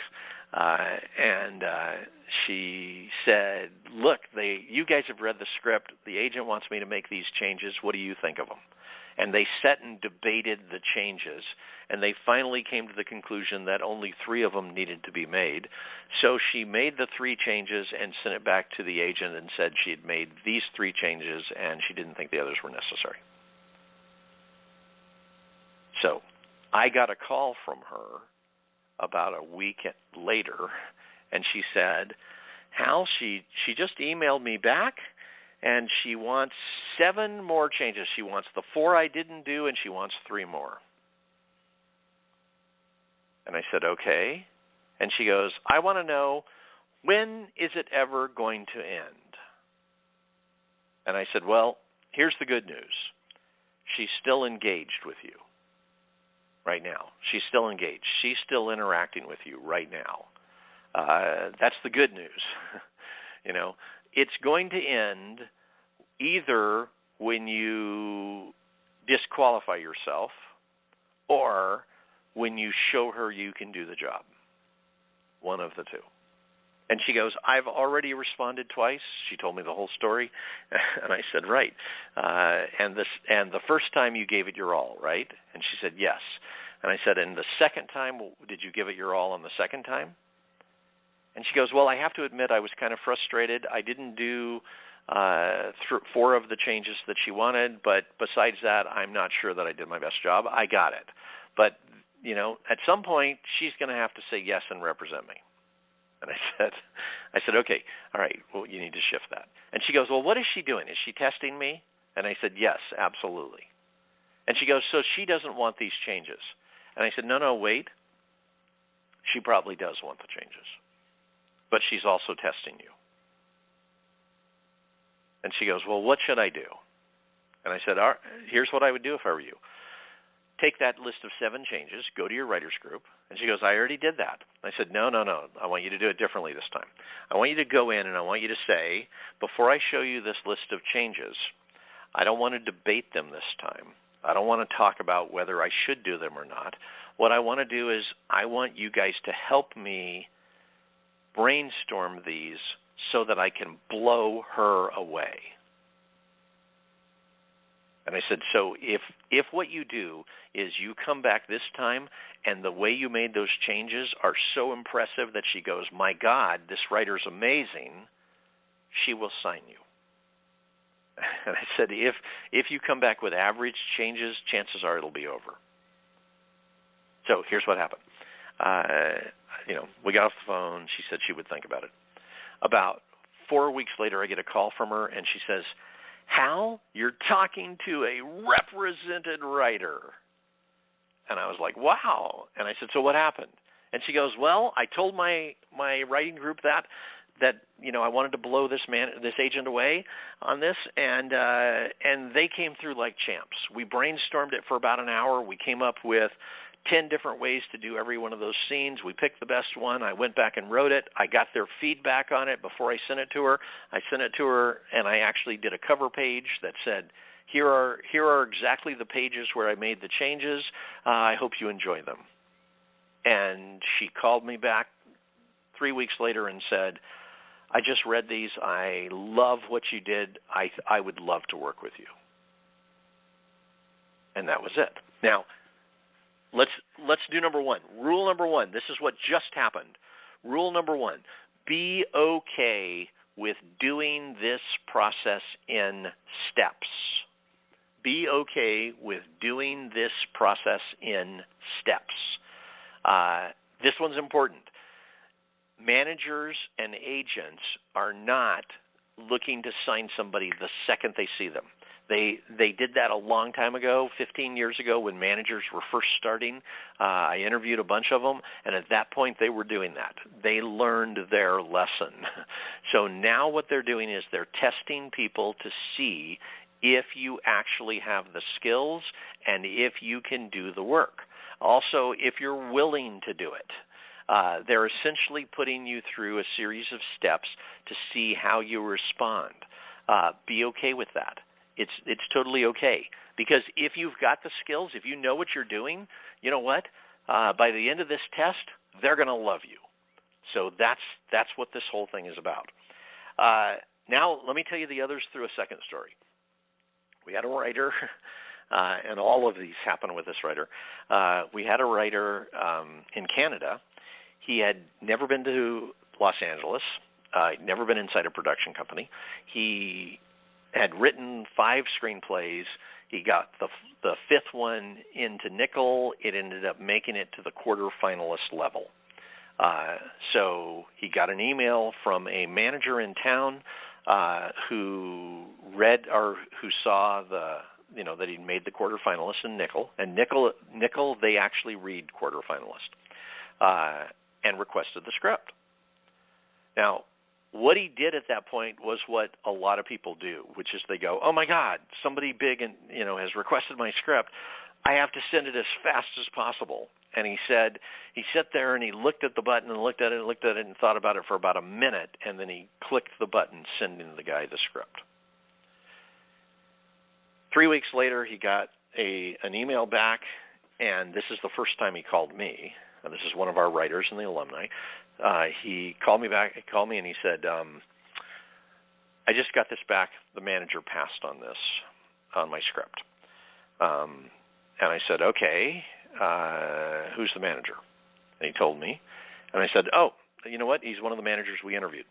"Yeah, I know him, and I know his company. I've interviewed the owners of that company, and it's a good company." I said, "You really, yeah, it would be great if you got in that company." And he says, "Well, what do I do?" He says, I can rewrite the script and send it back to him." I said, No, don't do that. Did he ask you for that?" And he goes, "No." I said, "Okay, read me his letter." So here's what the letter said, basically. It said, "We went through, we read the script. Sorry to say, but it's a pass. I really do like your writing, and I'd be happy to look at other projects from you in the future." That's it. So my writer says, by the way, so this is number 2. So this is rule number 2. Please put these words: be professional, be calm, C-A-L-M, never desperate. Be professional, be calm, never desperate. So when he made that first choice to push the button and send the script immediately, it was a desperate decision. I asked him about this. I said, "So when you did that, did you know that there were some things you needed to improve in that screenplay?" And he said, "Well, yes, but I was hoping that maybe they would look past that." And I said, "Really?" And he goes, the thing. It's like if I don't send it to them right then, they're gonna forget me." And I'm like, "No, that's not going to happen. First, but second, that doesn't mean you have to send it like immediately." And he says, "Well, I was just worried. I wanted to look professional." And it's like, no, he actually came off not looking professional.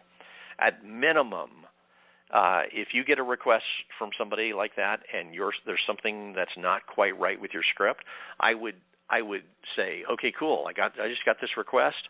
I'm going to read my script right now through the eyes of that manager or agent." And sit there and read your script. Make notes of any place you could possibly improve it, and then at minimum, give it 24 hours and make as many changes as you can during that 24 hours. Then you're sending them a script that doesn't have holes in it, that's much better, that's higher quality, and that going in, you at least did what you could. So this thing about making desperate decisions, I see it all the time. There are writers out there who, the moment that somebody gets a script request, they will hound them. "You have to send it in, man. You have to send it in." And it's like, no. And in fact, the truth is you need to get away from that person because they don't understand. They don't understand this situation. Don't make any desperate moves. So my writer, in that case, he wanted to redo the script and send it back in, which would have been a desperate move. I said, no, wait, don't do that. And he says, "Well, he says he'll look at other scripts. I have 2 other scripts that are done. I could send to him. Now, he'd written like 5, but apparently the first 2 weren't really good. And he said I could send him these other 2 scripts. And I said, what are they? Pitch them to me. So he pitches the first one, and it was a low-budget horror flick. And I said, no, don't send that. This particular manager, this company only works with big production companies. So they're looking at things that are higher budget. They're looking at $15, $20 million and up. So that one was out. And I said, okay, what's the other one? He tells me the other one, and it was a character drama without a high concept. And I said, nope, don't send that. And he goes, well, what am I going to do? And I said, no, hang on, everything's okay. Right now there's no desperation. You don't have to take action with him right this second. What you need to do, though, is create something that would fit in his wheelhouse. So I said, are you writing anything? And it turned out he was writing another action script. The one he had sent him earlier was an action. He's writing another one, and it had a high concept. So I'm like, okay, cool. That's great. Here's what I would do. I said, what I want you to do is email him back and say, listen, thank you so much for taking the time and reading my script. I truly appreciate it. By the way, just to let you know, I'm working on another project right now. Here's the title and the concept. And then I want you to say, I'll have it done in about 90 days. If you'd like to take a look at it, I'd be happy to send it to you. And he said, I'll have it done in 30 days. And I said, I know you will. But you're not going to send it to him until it's the best it can possibly be. So that's number 3. Only submit your best work. Only submit your best work. Number 3. So I said to him, here's what this comes down to. You already sent him a script that was subpar. It wasn't at the level it needed to be. You knew it, and he now knows it. So the next screenplay you send him has to actually make it to the level that they need. So here's what I'm going to recommend you do. Write it in 30 days. Finish it off. Then go inside the alumni, get feedback from 2 people. Our alumni does this all the time. People exchange feedback, get feedback from 2 people, and then rewrite it. And he said, okay, and then I sent it to him? And I said, no, not yet. Then after you've rewritten it and you think it's the best it can be, go back inside the alumni, get feedback from 2 more people, and then rewrite it. And I said, and then when you think it's the very best it can be, then I want you to go out for coverage and get coverage that gets you a recommend.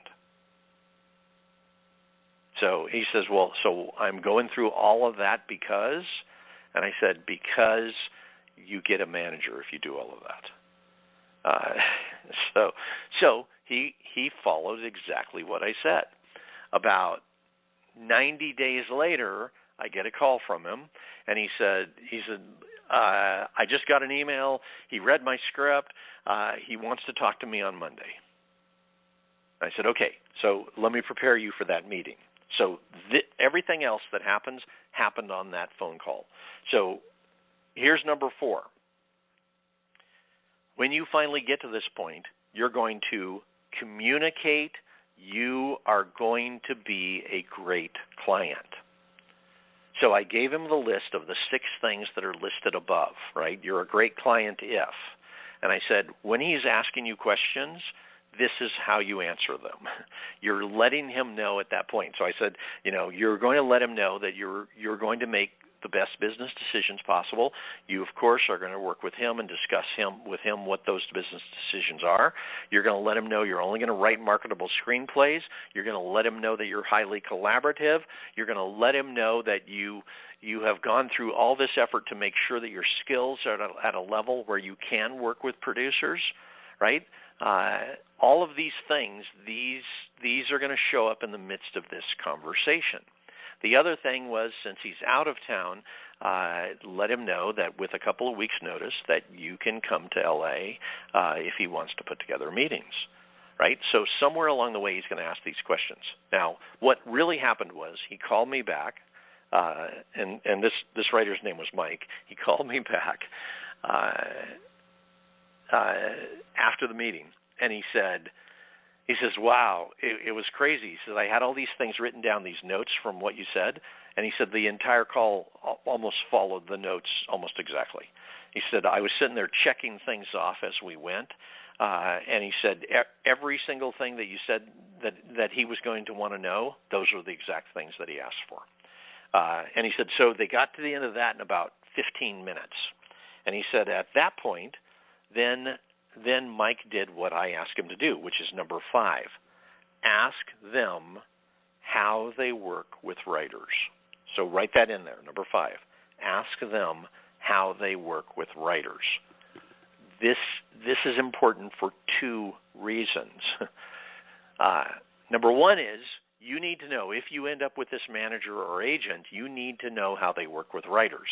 Like if we go back to the agent that I had, it's like if I would have asked him in the beginning, he would have probably told me, he was a pretty brash guy, he would have probably told me, you know what, he says, I want you to write this stuff, and I will talk with you when we're ready to market, when we have a deal.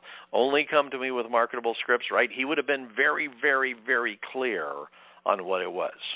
I at that time didn't understand enough when I got that agent. I didn't understand enough to ask that question. But in this case, Mike asked the question. So the manager said, "Oh, good. Well, that's important. Yeah, here's what we do. We talk with our writers about once a week to find out where they're at, how things are going, all of that kind of thing." He says, I ask you, along the way to send me concepts every week. About once a month, we'll get on the phone and go over those concepts and see what you have.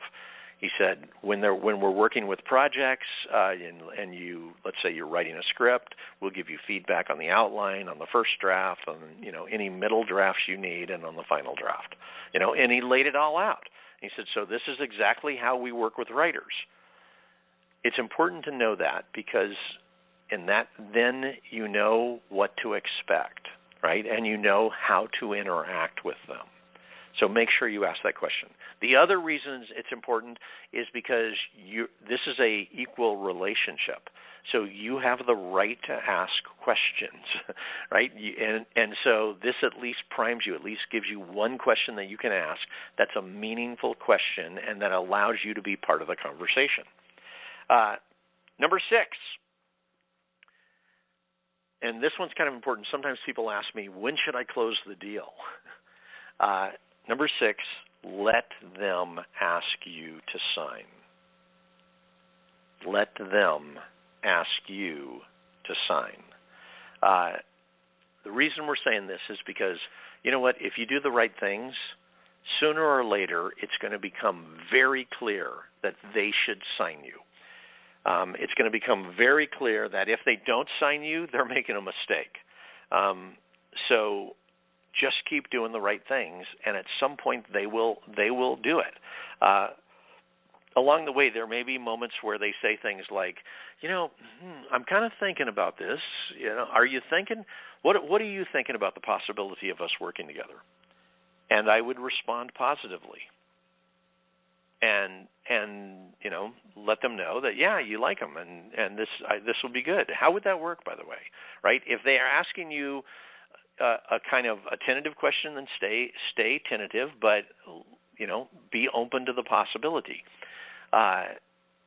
When they do ask you to sign, this is number 7, and this one's really important.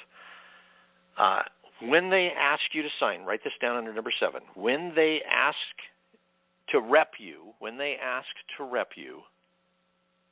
say yes.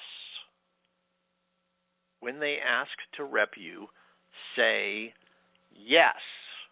Now, let me clarify this.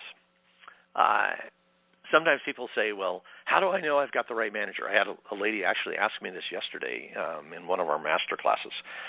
She has a manager who wants to work with her, and she says, well, how do I know I have the right manager?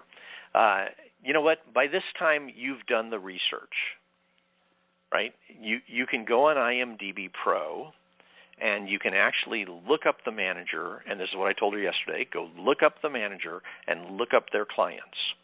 Have they done the kind of deals that you want to do, right? Do they actually represent writers, and have those writers made deals? And if that's the case, then now it just comes down to two things. Do they love your writing, and do you like them? So it's really, in this case, it becomes about how comfortable you are working with them. We had one lady who was in the Midwest, and she had a possible agent to work with, and the agent talked so fast. And I said, how does it make you feel when you're on the phone with him? And she goes, it's nerve-wracking for me. And I said, okay, then that's probably not the agent for you, because it was freaking her out, right? And it's like, so she could go get a different one. But in general, here's what I would say. I would say, you know what, if you like them and they love your writing and they think they can sell it, and they have a track record of having sold and made deals, say yes. And what I wouldn't do is this. This is what a lot of people do. I've had maybe 10 writers in the last 2 months tell me they've done this. They'll say, the manager said they'd like to rep me, and I said, well, why don't you give me a week to think about it? And I said, oh no, don't do that. That's not good. I said, so you should make your decision. Do you know if you're gonna say yes? And you're surprised. I'm surprised how many times people actually say, yes, I do. I want to go with them. And I'm like, then why are you doing have to have a week to think about it? And they'll give me, some excuse like, well, I just thought that would be a good thing, or I thought that was customary, or, doesn't that show that, I'm being thoughtful, or those kinds of things. It's like, no, don't do any of those things. If they ask to rep you, say yes. The moment you say yes, you have a manager. The moment you say yes, you are now a represented writer instead of somebody who doesn't have representation. The moment you say yes, you now have a future of working with somebody who collaborates entirely to make you successful. Say yes and move forward. It makes a huge difference, and it's worth doing. So, finally, the last thing is to ask this, and this is what you do. After you say yes, number 8, you ask for next steps and get off the phone. So write all of that down. Ask for next steps and get off the phone. So let me just talk about that in 2 parts. Asking for next steps, this is a standard thing that happens inside this industry all the time. I was on the phone with a producer 3 days ago. We're in the middle of working on a project. We get to the end of the phone call, and he says, okay, so let's see, what are we going to do? That's next steps. What are we going to do? And I said, okay, so I'm doing this, A, B, C, and you said you would do this, D, E, F. And he goes, all right, okay. And he said he wrote those down right then. And it's like, okay, we both know what we're doing. He knows what he's doing. I know what I'm doing.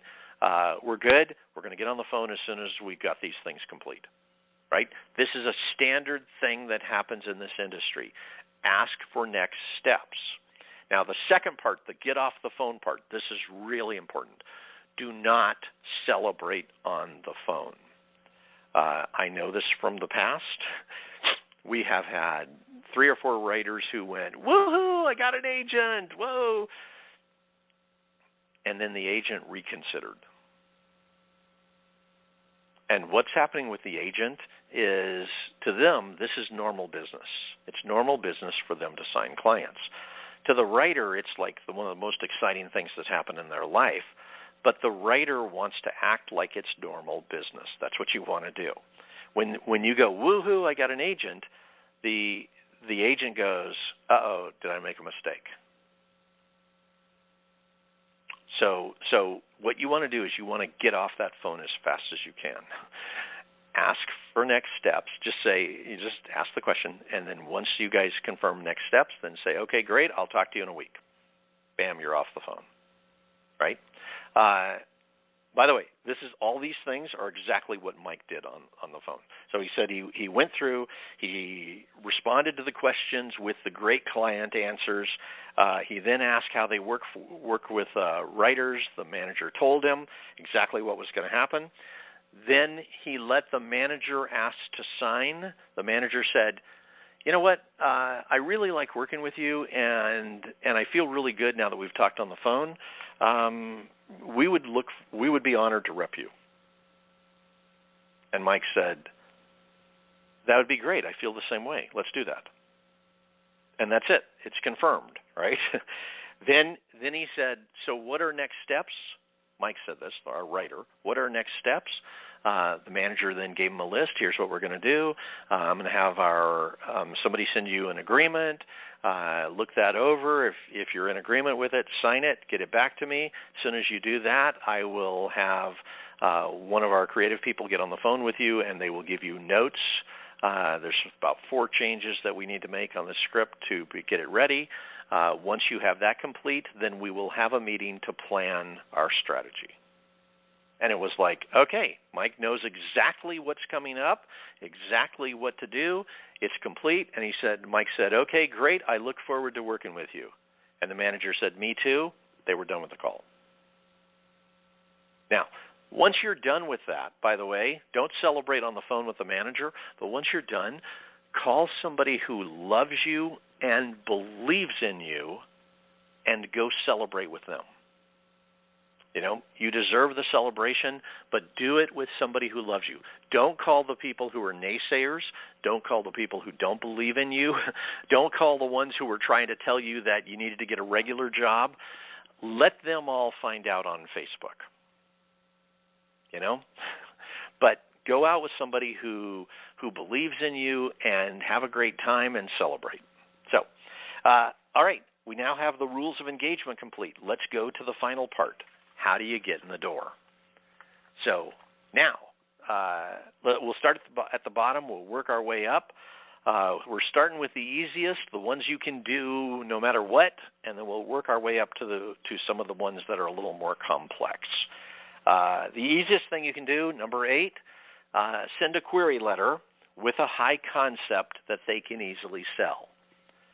So what you're doing essentially is you're sending a manager a query letter acknowledging up front that you're looking for a manager. Here's a project that you have. You thought you would submit it and see if they may be interested in taking a look. Right? Real simple. And then what you have is you have the genre, or the title, the genre, the concept, and then the pitch. Make the pitch short, to the point. Make sure it's interesting. Make sure it gives them an experience of the story, and you're good. So this one, even though people out there tell you that query letters don't work, I'm going to tell you query letters do work if you go to the right level. If you're going to boutique agencies, a lot of them read query letters. I know that because I've talked with them, and I also know that because a lot of our writers have gotten in the door this way. Number 7, win a contest, then approach agents and managers with the win. Win a contest, then approach agents and managers with the win. Here's the big pitfall on winning a contest. A lot of times people think that they have to wait for the contest to promote you. And I'll have people call me up and they'll say, I won this contest and they didn't do anything. And it's like, okay, well, contests do whatever contests do. But the question is, what did you do with it?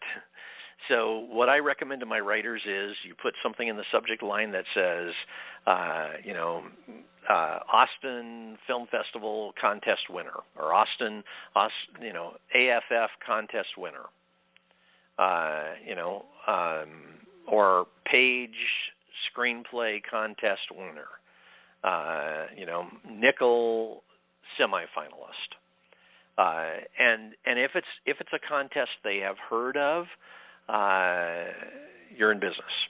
If it's not a contest they've heard of, then what I would put is screenplay contest winner, and that's all. I wouldn't put the name of the contest.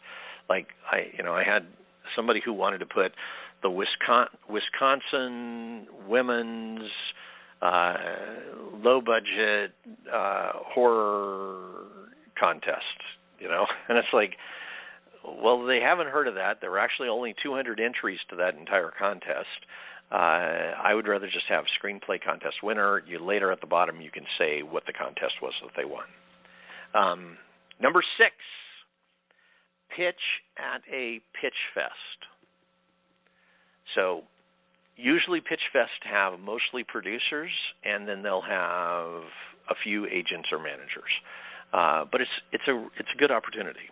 It gets you face-to-face with them. If you're coming in with a high concept, you have a really good chance. We've had a bunch of our people who have put things together that way. It's not usually the instant thing that people think. Most people think it's going to be a thing where it's like, oh, I'm going to go there, I'm going to pitch, I'm going to make a deal.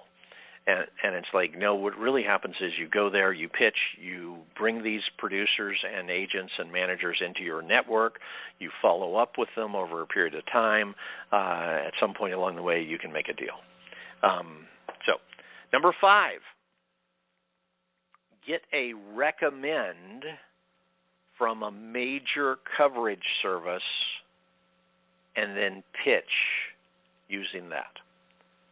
So, let's say you go to there's a million coverage services out there now, but the ones that are probably most recognized are the ones at the top. Scriptshark, Script Pipeline, a few others. So let's say you go to one of those and you get a recommend. That means that the script has been vetted. So the beautiful thing on this is you can go in with a subject line that says recommend, in quotes, on coverage. And what that basically means is the manager looking at that goes, okay, the quality of the writing is high enough. Let's see what the project is. So, number 4. Get a recommendation from an insider. Get a recommendation from an insider. Obviously, if you get a recommendation from a producer, to get a manager, it's like that's going to speak really highly. But the truth is it doesn't have to be a producer. It could be an assistant. It could be somebody who is involved in one way or another. It could be somebody who's a friend of the manager, but it also could be a writer. You could get a recommendation from a writer who has worked with that manager before. Inside of our alumni, we have a lot of times where one person is recommending another. We've had probably 15 different writers get managers because one of the writers inside the alumni recommended the other writer to their manager. So this is the thing. It's like you've got a network right now. You probably have writers inside that network. The question is, do you have any writers who are represented? If you do, if you can get them to read your script, only get them to read your script if it's the best it can be. If you're asking them to put their reputation on the line with their manager, you need to hand them something that is a true diamond, and that is really well done. So you go through the process of getting feedback from other writers until you get to the point where it's great, and then you hand that to somebody who's on the inside who can get you a recommendation. Number 3. Now, these next 3 actually have an extra step to them, but they're worth considering. So, number 3, option a book in demand and bring it to the manager. We had a writer do this who she had just come into the Pro Series. She had only written one screenplay, and she optioned a book. she was in the marketing phase of the Pro Series, and she said, "What if I just take this book to the manager?" And I said, "Absolutely. Write up a pitch for the book. Write up a pitch for how you think that it might be made into a script, and go with it. See if a manager will say yes." Sometimes that happens. The reason it happens is because you're bringing in a valuable underlying property. It's something that the manager could actually sell without you even writing a word. And if you end up writing the script for it first with the manager's help, you have a better chance. Hang on just a moment.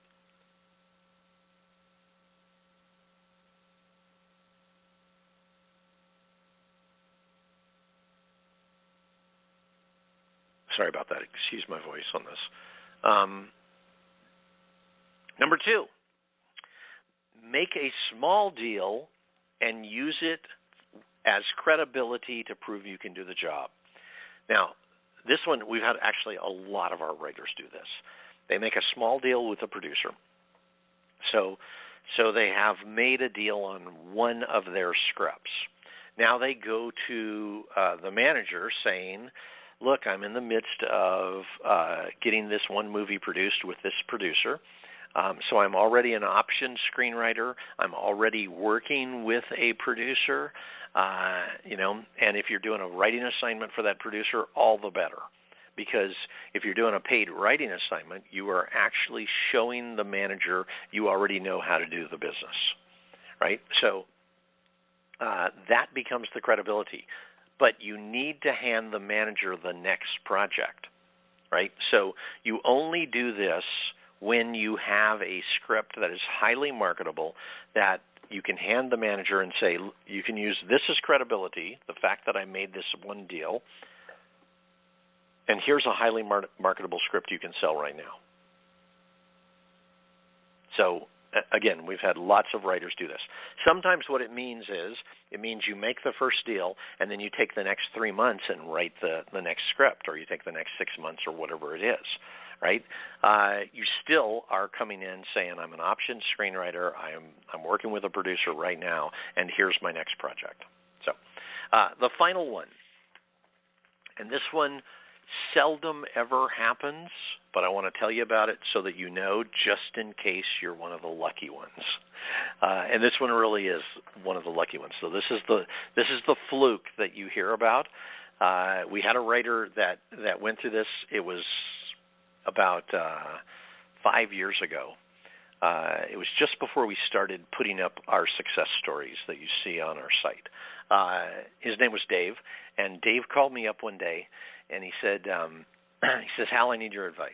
And I said, "Okay, what's going on?" And he goes, "Well," he says, "I met this woman at a party in L.A., and we were talking and we got along really well. I mean, we really gelled together. And she asked me what I do, and I said, I am a screenwriter.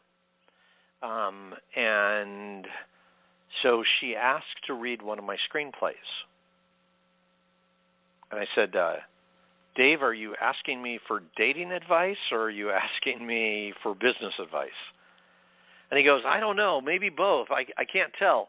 But he said, she just called me back and said that her boss wants to buy my screenplay. And I said, "Now, wait a minute. Did he say the word option or buy?" And she goes, he says, no, she said, buy my screenplay. Her boss wants to buy my screenplay. I said, "Okay, who's the boss? Who's the producer?" So he told me. I looked him up on IMDb Pro, and it turns out he's a producer on the lot of Paramount. He's made about 10 movies in the $30 to $40 million range. And I said, yeah, so it makes total sense that he would want to maybe buy your screenplay. I said, "So what's the situation right now?" And he goes, "Well, I have a meeting tomorrow about 3 p.m. with him." I said, "Okay, all right, okay, let me prepare you for that. So here's what's going to happen in the meeting." So I walk him through the whole thing. Here's what's going to happen. They've already read the script. Here's Here's what they're going to be wanting to know. The conversation's going to go like this, on and on and on. And I finally get to, and when you get to the end, then if they're talking about buying your screenplay, then your answer basically is, yes, that would be great. Why don't you get me an agreement and let's take a look at it and talk about it. And he goes, okay, but there's one more thing. I want to get an agent out of this. And I said, oh, okay, all right, okay. This is one of those situations where you can do that. I said, okay, so when you get to the end, I'd like you to, instead of saying what I just said, what I want you to just say is, absolutely, I'd love to work with you on this. I just have one request, and that is that you either connect me with an agent who can negotiate the deal for me, or give me a letter of intent so I can go get my own agent. So here's what happened. At about 3:15, I get a call from him, and he says, okay, I got the letter of intent. And I said, wow, that was fast. And he says, yeah, the meeting only lasted about 5 minutes, and then they typed up the letter of intent. So I said, okay, read it to me. So he reads it. It says, it's on the guy's letterhead. It says, to whom it may concern, I would like to enter into negotiations to purchase Dave's, it had his name, Dave's screenplay titled, and it had the title of the script. And then it skipped the line, and then it said, if you represent Dave, please give me a call to begin negotiations. And then it had his signature and his name, contact information, etc. Right? So Dave's now got exactly what he needs to be able to move forward. Now, let me clarify this situation and what makes it different from all the others. In this case, Dave has power. And the power that he has is that, first, he has a big producer who is wanting to buy his script. He has a letter of intent that says he wants to purchase it. That's really important. So that means that Dave is going in the door with a paycheck for an agent. He is bringing a deal that at minimum, guild minimum, is around $92,000, which means the agent gets $9,200 minimum. If the agent then negotiates the deal up to like $250,000, then the agent gets $25,000. Right? So Dave is bringing in a deal. Remember what agents do? They do instant business. Dave's bringing in instant business. He's bringing in money, right? And he's bringing in a producer on the lot of Paramount that this agent that Dave goes to may want to work with. On top of that, there's one other thing. I told Dave, I said, don't just go to one agent. What I'd like you to do is make a list of the top 4 or 5 agencies that you would like to get into, make a list of who you want to work with, and you're going to go to them tomorrow or today and set up a meeting for tomorrow. Now, he can get a meeting tomorrow because of the power that he has, because of the deal, right? So Dave said, well, there's one problem. And I said, what's that? And he goes, I think I've been blacklisted by almost all these agencies. He said, I've kind of bombarded them over the last year trying to get an agent, and I don't think they're going to accept a call from me. So I said, okay, then do it differently. Here's what I want you to do. Get on the phone, call up the agency, and say, the moment they answer the phone, don't ask who you're talking to or anything like that. Say, I want you to say these words. Say, I have a letter of intent to purchase my screenplay from this producer at Paramount. I need an agent to negotiate the deal. Say all of that before you say your name. And he said, okay. And I said, then they're going to ask your name, even if you're, quote, blacklisted. You're coming in with money. You're coming in with a deal. You have a letter of intent. They're going to ask you to send it over. Be at your computer. Be ready to send it over. So it's like, okay. So here's what happened. The next day, I get a call from Dave, and he says, "Okay, I got." Oh, by the way, he's asked me one more thing, and I said, "But when you get in front of those agents, this is important. At the end of your pitch, your interaction, what their questions, whatever happens, I want you to ask them one last question, and that is, are you going to represent me on this deal only, or are you going to represent me from this point on in my career?" Dave got a hold of 4 different agencies. He got appointments the next day with 4 agents. He called 5. He got appointments with 4. With those 4, 2 out of the 4 said they would represent him from that point on. He chose the one he liked. So in that situation, Dave went from being, quote, a nobody in this situation to, because he had that letter of intent and because it was a real purchase deal, he had enough power to get 4 appointments immediately and to go in and make his own choice. That makes a big, big difference. Now, by the way, sometimes people will email me and say, "I have that situation. I have that big deal situation," and I'll say, "Okay, well, what is the deal?" And then they'll tell me a producer wants to option my script. That's not the same thing. So that is the number 2 situation, or yeah, you could actually do it as a number 2 situation. You could still go to a manager and say, "Here, I have a producer who wants to option my script, and by the way, I have this next highly marketable script." That's the number 2 strategy. The number 1 strategy on there is it has to be they're going to purchase it, and if you have that, then it's amazing the power that you have. Now, what we've done here today, by the way, is just the tip of the iceberg. If you like what you've heard in the midst of this, and how we think and how we design things, you should consider joining us for our upcoming programs.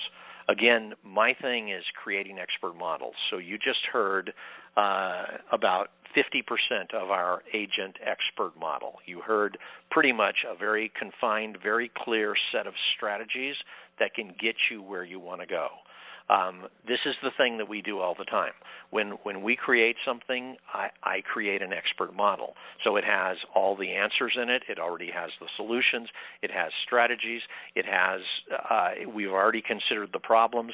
And by the way, on almost every program we create, we interview the real people involved, the producers, the agents, the managers, the A-list screenwriters, so that we're really coming in with real solutions that make sense in your world and that can get you where you want to go. So if you like this kind of thinking and you like this kind of learning and being able to go in with real strategies that work, not just a bunch of stuff that somebody made up, come join us for our programs. I promise you, on this Pro Series, the moment that you join that class, from that point on, you're going to be learning something new every day. You're going to be moving your career forward. You're going to be writing your next script. You're going to be creating every day. You will build in the habit of writing and creating every single day, and you'll learn the exact skills that you need for working with producers and that managers need you to have in order to send you out to producers. So, think about that. What if you mastered this set of skills? What if you learned all of this? What if you went in knowing and having the confidence that you're capable of dealing with whatever they need? That's the kind of thing that this is about. The objective is to get you to the point where you really can work inside this industry. What it gives you is it gives you the skill set that most writers are missing. And so this particular expert model, the Pro Series, is about having those 300 skills, being able to access them at any time, and being able to do the work. It also is about you being able to write the best screenplays you're capable of. So it's like, most people they just write and then they write and then they write. What this is about is getting it to where you train you have the skills that you funnel your creativity through. And it's like, you know, a lot of times I had one producer say this. He said average skills produce average screenplays. Professional skills produce professional screenplays.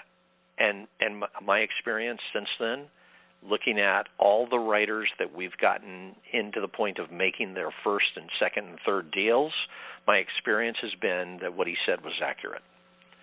So again, if what you're trying to do is to get to the point where you can either make a sale, you can get your movie made, you can get your screenplays into agents and managers and get someone to represent you, if you're trying to do that, you need this set of skills. So come join us. I promise you, you'll be glad you did. Our programs are guaranteed. If you don't like the Pro Series for any reason inside of the first 8 days, if you go through the first teleconference and then the first 8 lessons and you don't like it for any reason, you just simply email us and we'll give you your money back. You know, it's like we take care of our writers. We want to make sure that you guys are happy and successful. So if somebody's not happy with something, we take care of them. So again, if this is what you want to accomplish in life, if what you want to do is achieve your goals, you know, and by the way, if you want to know for sure that you can do that, go look at our alumni success stories. Right now, about a third of our writers have already made deals. Another third are on the edge of a deal. You know, we have deals happening on a regular basis. So, you know, if you want to be part of a network where writers are really making things happen, and where the success is what we're about, not complaining, not you know, not keeping others down, and those kinds of things. If you want to be part of that, you know, jump into the Pro Series. That gets you into our alumni. So with that, I'm going to close it out. Listen, I hope you guys got a lot out of this today. I wish you the best on going forward and getting agents and managers. And I promise you, if you join us for our programs, you will be so glad you did. So this is Hal Krosman with Screenwriting U. Wishing you guys the best. Bye-bye, everyone.